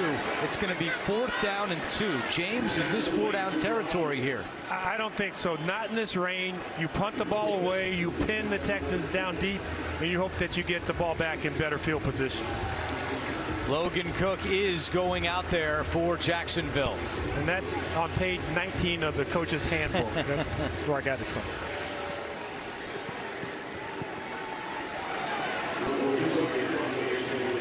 Trying to keep his hands dry to receive the snap. Desmond King is back deep. Late towel toss by Cook. He's a pro. That one bounces at the 10 and goes out of bounds at the 4. Great job by Logan Cook. So he had a bad kickoff that went out of bounds and was costly, but he comes right back and puts one inside the 5, a 54-yard punt.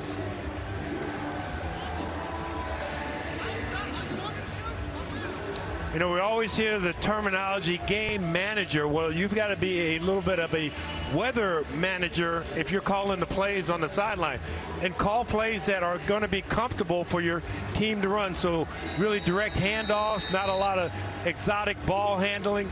And if you're going to throw the ball, you want to be able to put the ball almost in their chest so that they can catch it and really hold on to it.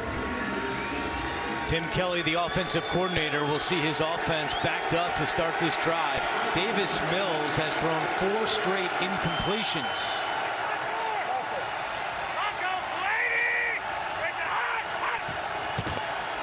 Hand off to Burkhead, right up the middle, and he gets 2 yards on the play. Inside 2 minutes to go in the 3rd quarter. You know, we haven't seen the big long run from the Houston Texans. The longest run of the day is Burkhead at 8 yards, David Johnson 6 yards. So you've really had a control of the line of scrimmage in the run game by the Jacksonville Jaguars. And so a nice job inside by Miles Jack and Damian Wilson being those linebackers and filling the gaps where the Texans think they can run, but they really can't run.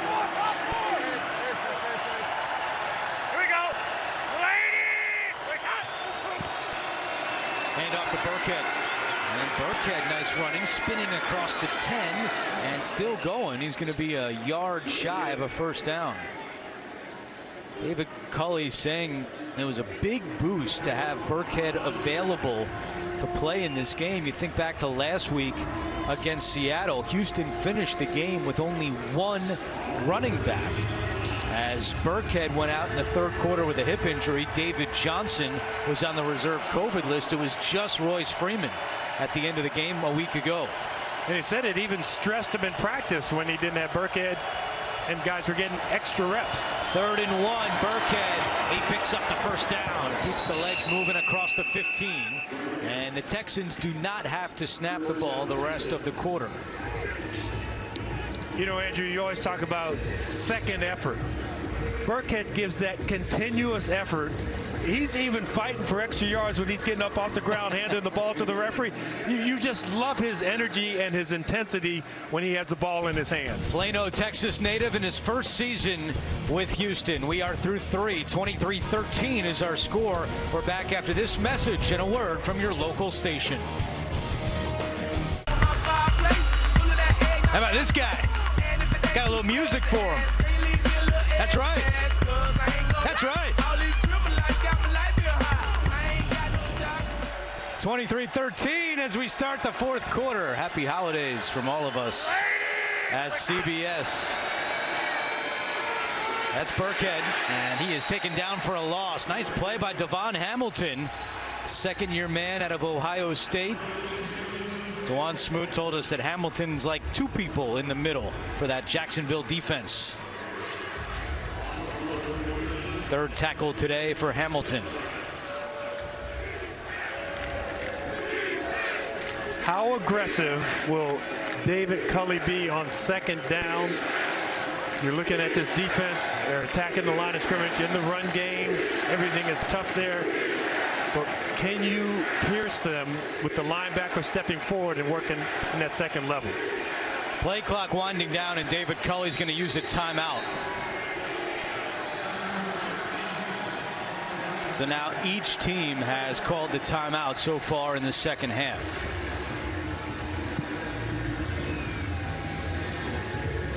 So fans of these two teams keeping a close eye on the score in Detroit. And how about it? The Lions up 27-6 on the Cardinals. So if that score holds, as we told you, the loser of this game would then move into the top spot in the draft order for next year. So we're talking about the top spot in the draft order, and Arizona over the last couple of weeks falling out of the top spot in the NFC in terms of potentially having home field advantage.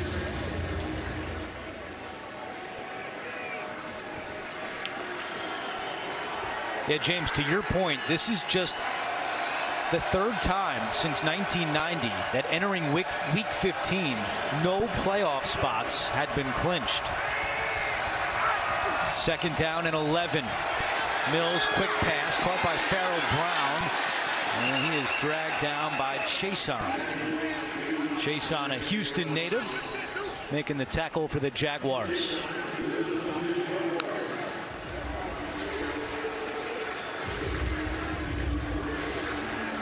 Well, David Culley told us that when he met with Davis Mills to go over the game plan on Friday, that he just loved the demeanor of Mills. He said he just looked like it's the most comfortable he's been within our offense, the way he commanded that meeting. He has played well today, 15 out of 22, but a big third down here, 3rd and 8. Mills, pass is intercepted. It's Tyson Campbell with his second interception of the season. He had one against Atlanta, and now he's got one against the Texans. And one of the things when we talked to Shaquille Griffin about Tyson Campbell is playing to your strengths. And by that I mean Tyson Campbell was 2-time state champion in the 100 meters and the 200 meters. You put a big tight end out there, he's going to say, this tight end is not going to run by me. they're going to try and throw the ball at the sticks. I'm going to break on it and make a play. And you use your speed to your advantage despite the size of the receiver that's running the route against you. That is just the 6th interception this season for the Jaguars, tied for the 2nd fewest in the NFL. Lawrence on first down, rolling right, chased by Martin, hit hard out of bounds, and that was Wallow who made the big hit. Wallow said, this is just like college. A year ago, I'm at TCU. He's at Clemson. Quarterbacks run. In college, we hit them anytime we want to. That was a painful shot that Wallow leveled on Trevor Lawrence. Trevor will learn you run all the way out of bounds. You don't put the brakes on when you're getting close to that out-of-bound marker because they'll come after you. Wallow has 10 tackles and a sack today. 2nd and 11. Lawrence again keeping it, and Rivers tosses him down. NFL Today update. Here's JB and Phil Simms. Oh, he did. 17 unanswered by Miami. Tua Tagovailoa throws to Christian Wilkins, the defensive lineman, as he jumps into the stands. Whoop. Centrifugal force pulls him down into the whatever. Makes Miami 24, Jets 17. You call that centrifugal force? I like to hear what Lofton calls that. Back to Andrew Catalan. I think that was a very nice way of saying that when he goes to weigh in, you don't have to worry about him being underweight. That's the 2nd receiving touchdown Wilkins has in his career. 3rd and 13. Lawrence over the middle of O'Shaughnessy, and it's caught at the 17. I don't think there's much of a decision here. You're down by 10. You have a chance after the turnover to put points on the board. Take the field goal attempt here and hope that you knock it through.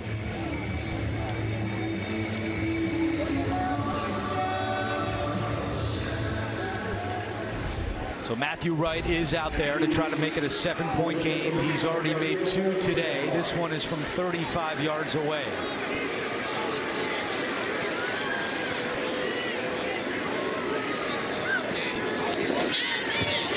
Wright's kick is good. So the interception leads to 3 points. And with 11:18 to go, we've got a 7-point game. Texans lead 23-16 on CBS.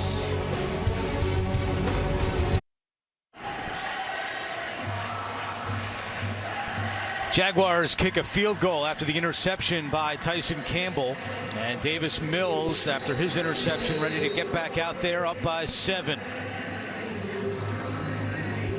Logan Cook will boot it away to Tremon Smith, who already returned 198 yards for a touchdown. This is a short kick. Smith from the 9. Smith runs over one of the Jaguars special teamers, and then he's brought down at the 33. A little extra pushing and shoving after that one. A 24-yard return by Tremon Smith. Well, the Texans got off to a good start, but it has not gone smoothly here in the second half, James. One of the things that David Culley told us is he wanted Davis Mills to throw the ball with no fear. He wanted him to be confident that as he's letting the ball go, and the last couple throws where you miss off-target throws, you throw an interception, where's his confidence level now? And I really believe that the Texans want to see how he responds to these hiccups.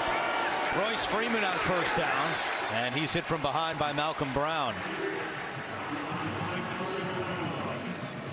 Take a look at Davis Mills' numbers over the last 2 weeks, first half against the second half. And if you break it down even closer in this game, his last 6 passes, he's got 1 for 6 for 2 yards with an interception.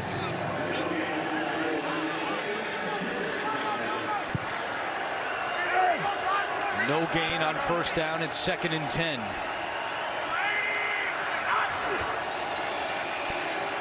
Mills passes deflected and incomplete. Hit at the line, and now it's 3rd and long. When you're unable to run the ball on first down and win the line of scrimmage, even if you can't get to the quarterback, you know he's going to throw the ball quickly, so you get your hands up. That is key when you're playing along that defensive line. You're not always going to be able to get right up in his chest and pressure him. But if you can get your hands up in those throwing lanes, you can do just as much damage. 9 batted passes thrown by Mills this year. Josh Allen is the league leader with 14. 3rd and 10. Over the middle, caught by Burkhead, and he is upended at the 40. And that's Andre Cisco who makes the play, the 3rd-round pick out of Syracuse, finally getting some defensive snaps, and he makes a key 3rd down tackle. He's one of those underneath defenders in a 2-deep look by the safeties. He's playing that sub-nickel package. To make that tackle, now you get a chance to get the ball back. Jenkins back on the punt return. Get a little shift in the field goal position here. And what you've witnessed is the momentum shift. 3rd 3 and out by the Houston offense. Johnston punting to Jenkins at the 11. Jenkins this time is bottled up. Tremon Smith on the tackle, but there is a flag down back near midfield.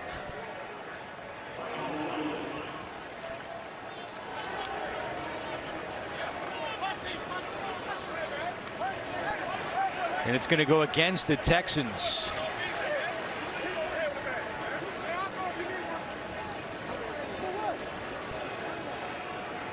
It'll be their 7th penalty today. Ineligible downfield on the kick. Kicking team number 57. 5-yard penalty from the previous spot and replay 4th down. Yeah, wise to make them re-kick. Definitely. Because they were backed up. It was a 55-yard punt. Don't forget, coming up, State Farm post-game show. Join JB, Phil, Nate Boomer, and Coach Cower for all the scores and highlights coming up on the State Farm post-game show. We'll take a look at the remaining schedules for the teams that are quote-unquote battling for the #1 pick. And again, Detroit up big on Arizona. See, the Jaguars finish at New England, at the Jets, at New England, and then home for Indy, while Houston home against the Chargers next week. And then after that, at San Francisco and home for Tennessee. So Johnston will punt it again with Jenkins waiting at his own 16. Jenkins from the 15.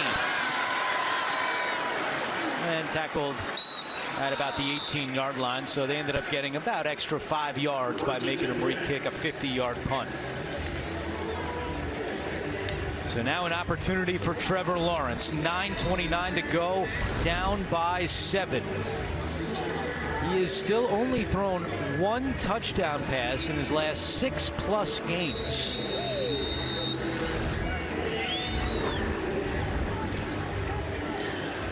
It's 1 touchdown in his last 228 pass attempts.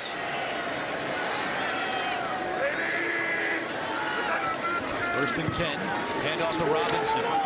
Up the middle and up to the 20-yard line. Lonnie Johnson on the tackle. Oh, we asked Marvin Jones how he thought Trevor Lawrence handled all of the drama surrounding the Urban Meyer situation. And Jones said he handled all of this in an awesome fashion. And look, Trevor Lawrence said it's the most drama he's ever experienced, but he said he's grown and learned from it. And you just watch his press conference the day after Meyer was fired, you could tell that this guy is going to be a leader here for a long time. 2nd and 8, Chenault dropped it. A little bit behind him, but it's now 3rd down and 8. You know, Trevor Lawrence just doesn't give you football answers. You know, he doesn't say, well, we're just going to keep our heads down. We're going to play 1 game. We're going to do this.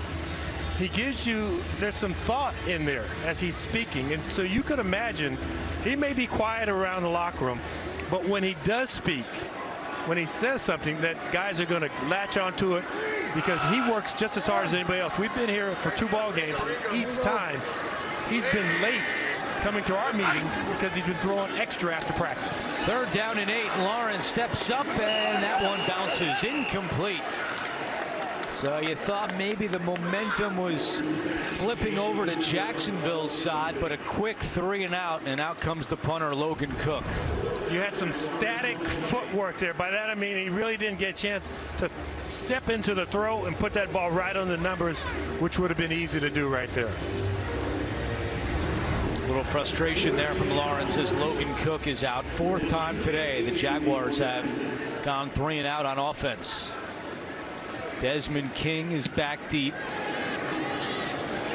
And he moves up to the 35, watches that one bounce at the 40 and stay right there. 8:31 to go in the 4th quarter. It's still 23-16. The NFL on CBS is sponsored by Honda, the power of dreams. Verbo, your together awaits. And by K Jewelers, celebrate every kiss with K.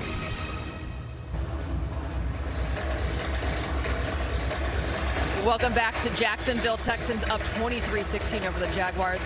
I have been in the elements watching how the rain has been affecting both teams. I've seen equipment guys having different gloves, but as you can see the field, it's a lot of divots. I haven't seen a lot of guys slipping, but it's definitely, the rain has been an impact on here, guys.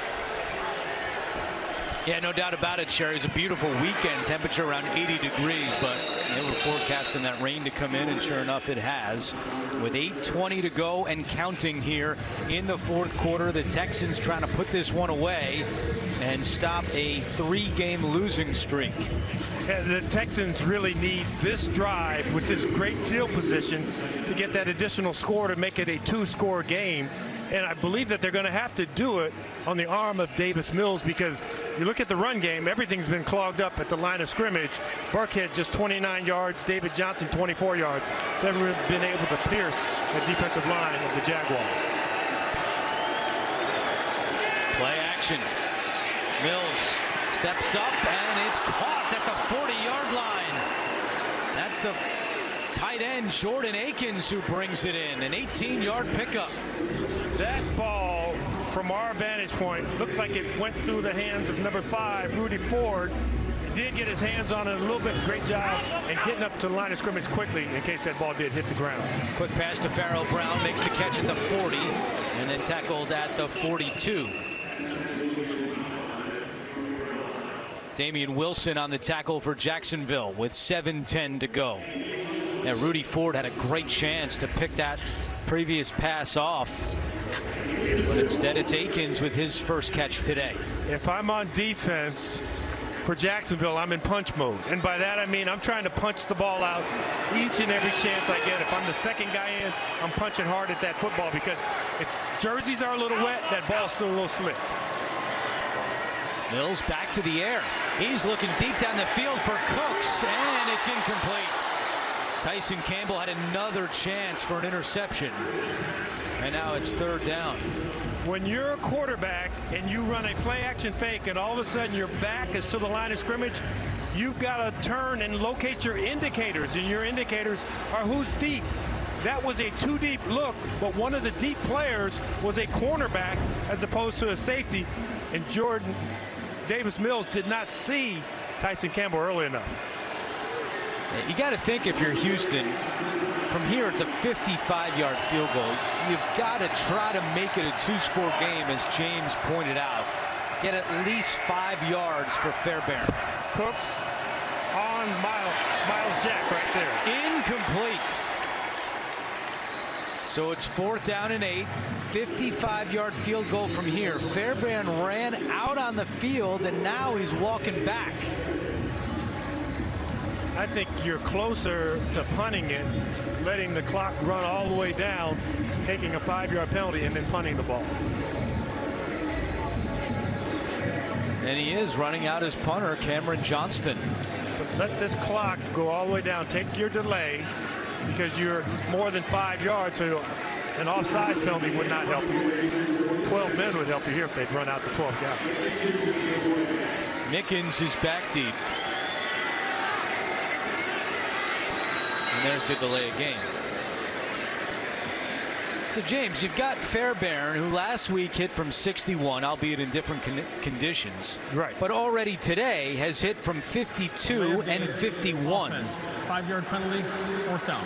So why not try a 55-yard field goal here? Well, I've never been to Vegas, but I did see a movie about Vegas once. And when you're playing blackjack, you get to about 16 and you go, I'm good right there. And I think David Culley is saying, we're good right here. We can punt the ball away and let our defense do the work, because at best they tie the game. But you don't give them great field position to tie the game. Mickens lets this one bounce, and it's down inside the 5. Tremon Smith is down there again. What a day he has had, and a great job by Johnston. 6:26 to go. Hey, next Sunday, it's an NFL on CBS doubleheader with 2 gigantic divisional matchups in the early window as Josh Allen and the Bills take on Mac Jones and the Patriots. And then the Ravens battle the Bengals as well. Later on, the Steelers try to keep their playoff hopes alive when they take on the Chiefs. It all begins with the NFL today. That's at noon Eastern. Doubleheader action next Sunday here on CBS. So this drive starts at the 4-yard line for Trevor Lawrence, handing it off on 1st down to Robinson, who gives him a little bit of breathing room. You know, Andrew, when Darrell Bevell found out he was going to be the interim head coach, he said, all I can be is myself. Well, what he needs Trevor Lawrence to be now is Trevor Lawrence to be himself, to be the first player picked in the draft, to come and be the savior of this team right now. Robinson going nowhere on 2nd down. So that'll bring up 3rd down for Bevell in the offense. They have struggled on 3rd down today, just 3 for 11.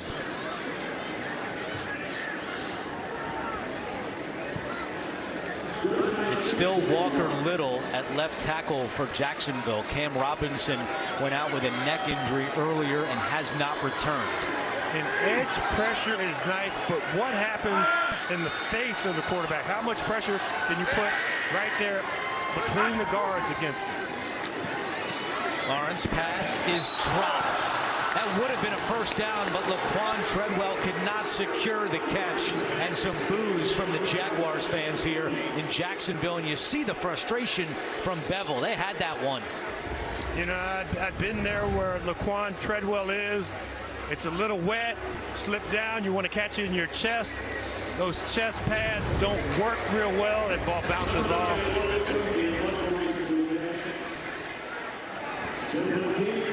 4th down and 6. Cook punting from his own end zone. High kick. King from his own 43. King to the outside. King, nice cutback. And then Hollister with the tackle at the 43, but there's 1 flag down. I thought I saw 2. It's just 1 right at midfield. Feels like on almost every special teams play there's been a penalty. Illegal block in the back. Receiving team number 59. 10-yard penalty. Houston keeps the ball 1st down. That's on Eric Wilson with 5:09 to play. All right, James, let's revisit your keys to the game. Well, for the Houston Texans, we wanted them to be able to fix the run, to be able to rush, to be able to stop it. Maybe a C on that regard, because they had been so poor on it beforehand. And for the Jaguars, to limit the turnovers. They haven't turned the ball over, but sometimes on 3rd down, when you're able to pick up those 1st downs, if you just complete the pass, that would be a huge bonus for Jacksonville, because a couple of times on 3rd down, they've had guys open, you miss a throw, or you drop a pass, that doesn't help you out. Burkhead at running back to start this drive from the 45-yard line. And Burkhead on the carry. Keeps those legs moving all the way up to the 50. A 5-yard run on 1st down. Tawan Smoot makes the tackle. And now we're inside 5 minutes to play. Again, if the Texans hold on, it would be 8 straight wins over the Jaguars. It would be their longest win streak against a single opponent in franchise history. Jacksonville has not won since December of 2017. We talked about managing the weather. How about managing the game clock? We got 23 seconds there. I would not be running this until we get down under 10 at least. Yeah, you hear him say, "We got time." Those Stanford boys are on the same wavelength, Lofton and Mills. Hand off to Burkhead. Damian Wilson, the initial contact. And then it's Gotsis who finishes him off. It'll be 3rd down and 1.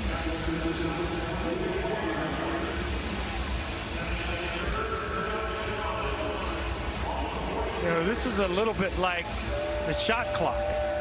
When there was no shot clock, that was kind of before you were born, but in basketball you just be able to dribble it out.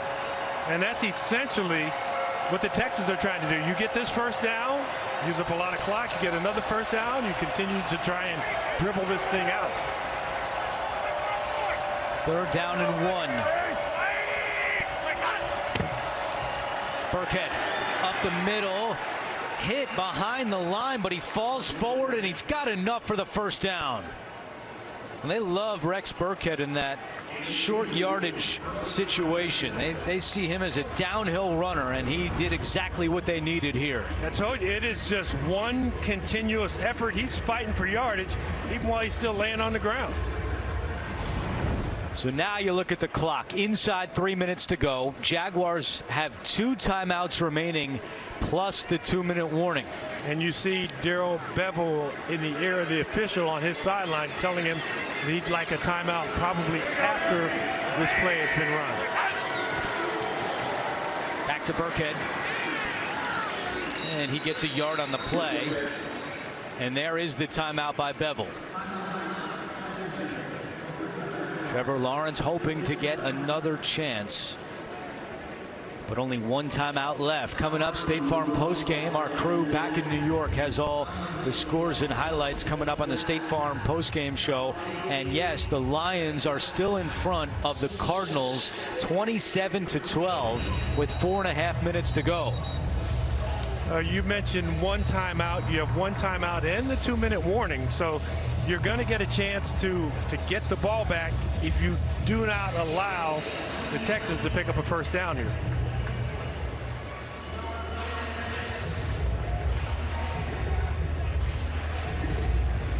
Burkhead 15 carries for 41 yards. David Johnson's only run the ball 6 times today.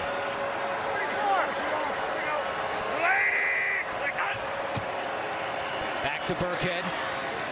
1 more yard, and there's the timeout by Bevel. So 16 carries now for Burkhead. Only 3 times in his career has Burkhead had more carries than today. His career high is 27. So if you were able to take the 32 teams around the league, the other 31 teams really, and put them on offense for the Texans, how many of those teams would allow their quarterback to throw the ball in this situation, or get him outside the pocket and say, if the pass isn't there, if it's not a 99.5% completion, you take the ball and you slide down to take it to the 2-minute warning? So would you pass it here? You know I pass it because I just signed a 4-year deal. All right, empty backfield, 3rd down and 9. Quick pass. It's Cooks. Blockers ahead. Cooks turns on the Jets. Cooks, see you later. Touchdown, Texans. His 2nd of the day, and that should do it here in Jacksonville.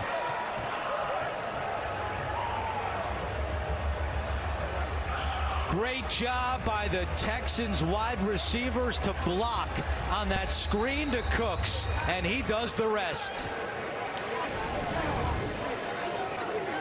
You talk about that blocking and out in space. We've already had holding calls out in space, and I saw Farrell Brown right there. His guy got away from him. He didn't reach out to grab him. He just let Brandon Cooks do his thing. Conley, Brown, Christian all springing Cooks free, who has his 4th 100-yard game of this season. Back-to-back 100-yard games now for Brandon Cooks. You commit at the line of scrimmage to try and put some pressure on Davis Mills. You have man-to-man coverage on the other end. Your man-to-man guy on Brian Cooks kind of gets caught up in the wash, can't get through to him. Cooks showing that speed and then showing off, shifting gears in the end zone. Cooks has just owned the Jaguars in his career. In 5 games against Jacksonville, he has 5 touchdowns and has averaged more than 100 yards receiving each game. Yes, there's Shaquille Griffin. He was one of the Jaguars who told us that Friday was a great practice. They felt like the distractions were gone. The focus and clarity was there. But it's going to be a 6th consecutive loss for Jacksonville.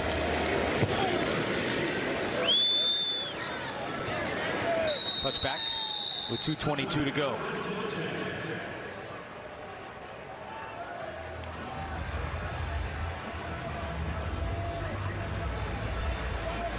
So Lawrence comes back out 17 of 28 for 163 yards.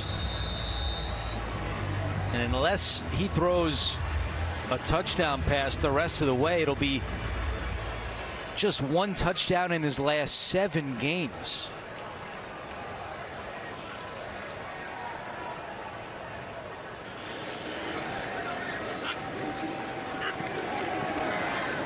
Pump fakes, now throws. And that one's caught by Marvin Jones, who's tackled inbounds at the 29. Jaguars cannot stop the clock outside of the 2-minute warning. You know, subtle things. You've got to be able to use your eyes to move the defense a little bit, not stare down an area and hope that they disappear. Lawrence, and that pass is dropped by Chenault, and that takes us to the 2-minute warning. Tumultuous week for the Jaguars, and it doesn't get much better today. The NFL on CBS is sponsored by The Home Depot. How doers get more done. And by Verizon, the official 5G network of the NFL.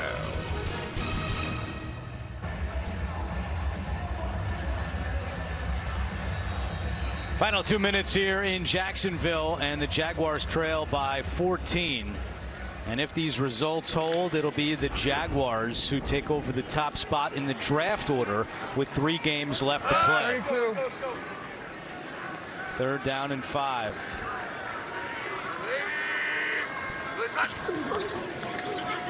Lawrence to Chenault, hit hard by Wallow. A flag comes out. Been a big game for Garrett Wallow, and this one's coming back. It's offensive pass interference.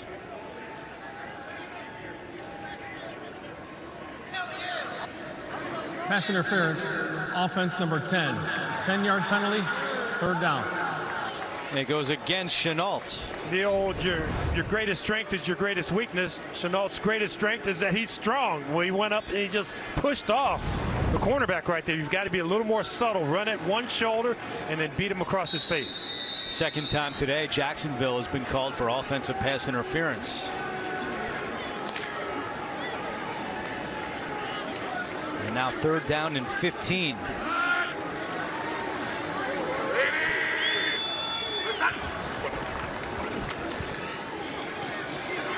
Lawrence takes the check down. That's Robinson at the 25, tackled by Thomas.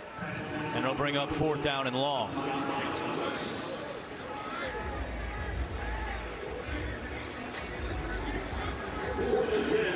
4th and 10. Lawrence going no huddle with 90 seconds to play.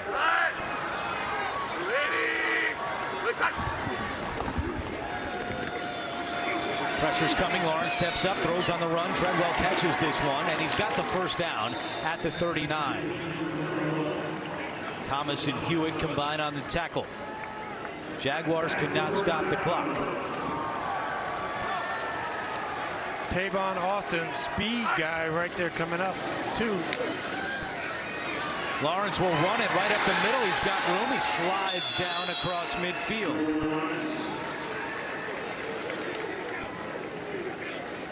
50 seconds to go. That was enough for a 1st down. And Lawrence spikes it to stop the clock with 45 seconds to play.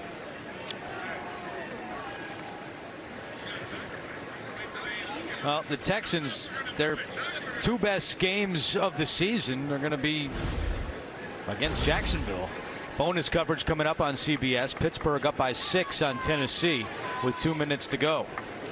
You know, you talked about that week 1 win, which they did with Tyrod Taylor when they figured, hey, we may be going somewhere. Look at us in week 1. And obviously after that, they hit a couple of speed bumps, and now doing it with Davis Mills. Yeah, great win on the road against Tennessee as well. I'm not discounting that one, but David Culley said their most complete game of the season was week 1 against Jacksonville. And this has been another solid performance on the road in the rain, led by Davis Mills.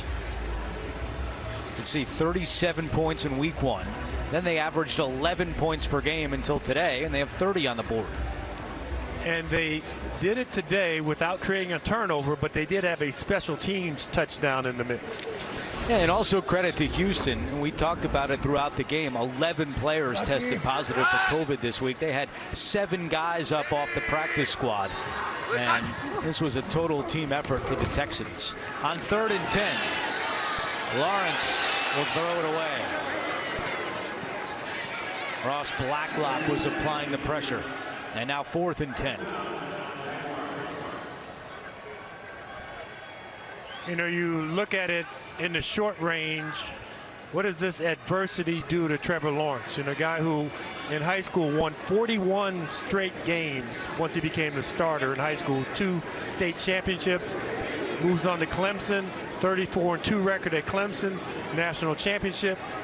I would hope for him he can take all those wins and kind of balance out what has happened this year and be ready to take off from a higher platform for 2022. On 4th and 10. Lawrence trying to keep the play alive, throws, and along the sideline it's caught by Austin for a first down. 23 seconds to go. A lot of time to scan down the field, but when you get pressure right in your face, you've got to get rid of it and find somebody open. And nice job, Austin, working his toes to stay in bounds. His first catch today, the 31-year-old veteran from West Virginia.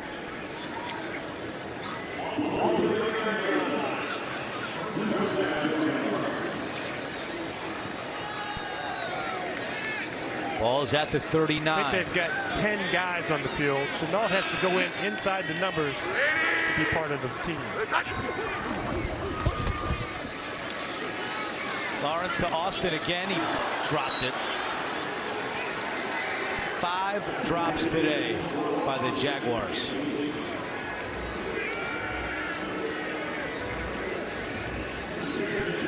David Culley's thinking, I've been there before. His team will head home. They'll hope to get some of these players back off the reserve COVID list, and then they take on the Chargers next Sunday in Houston. Two fast guys up top. Austin and Mickens. Lawrence to O'Shaughnessy. Makes the catch at the 36. Does a nice job after the catch, but he stays in bounds. And I don't know if they'll be able to get this one spiked in time. That is going to be the final play of the game. A disappointing result for the Jaguars. They lose 30-16. For James and Sherry, our entire crew, I'm Andrew Catalan. Let's go to New York.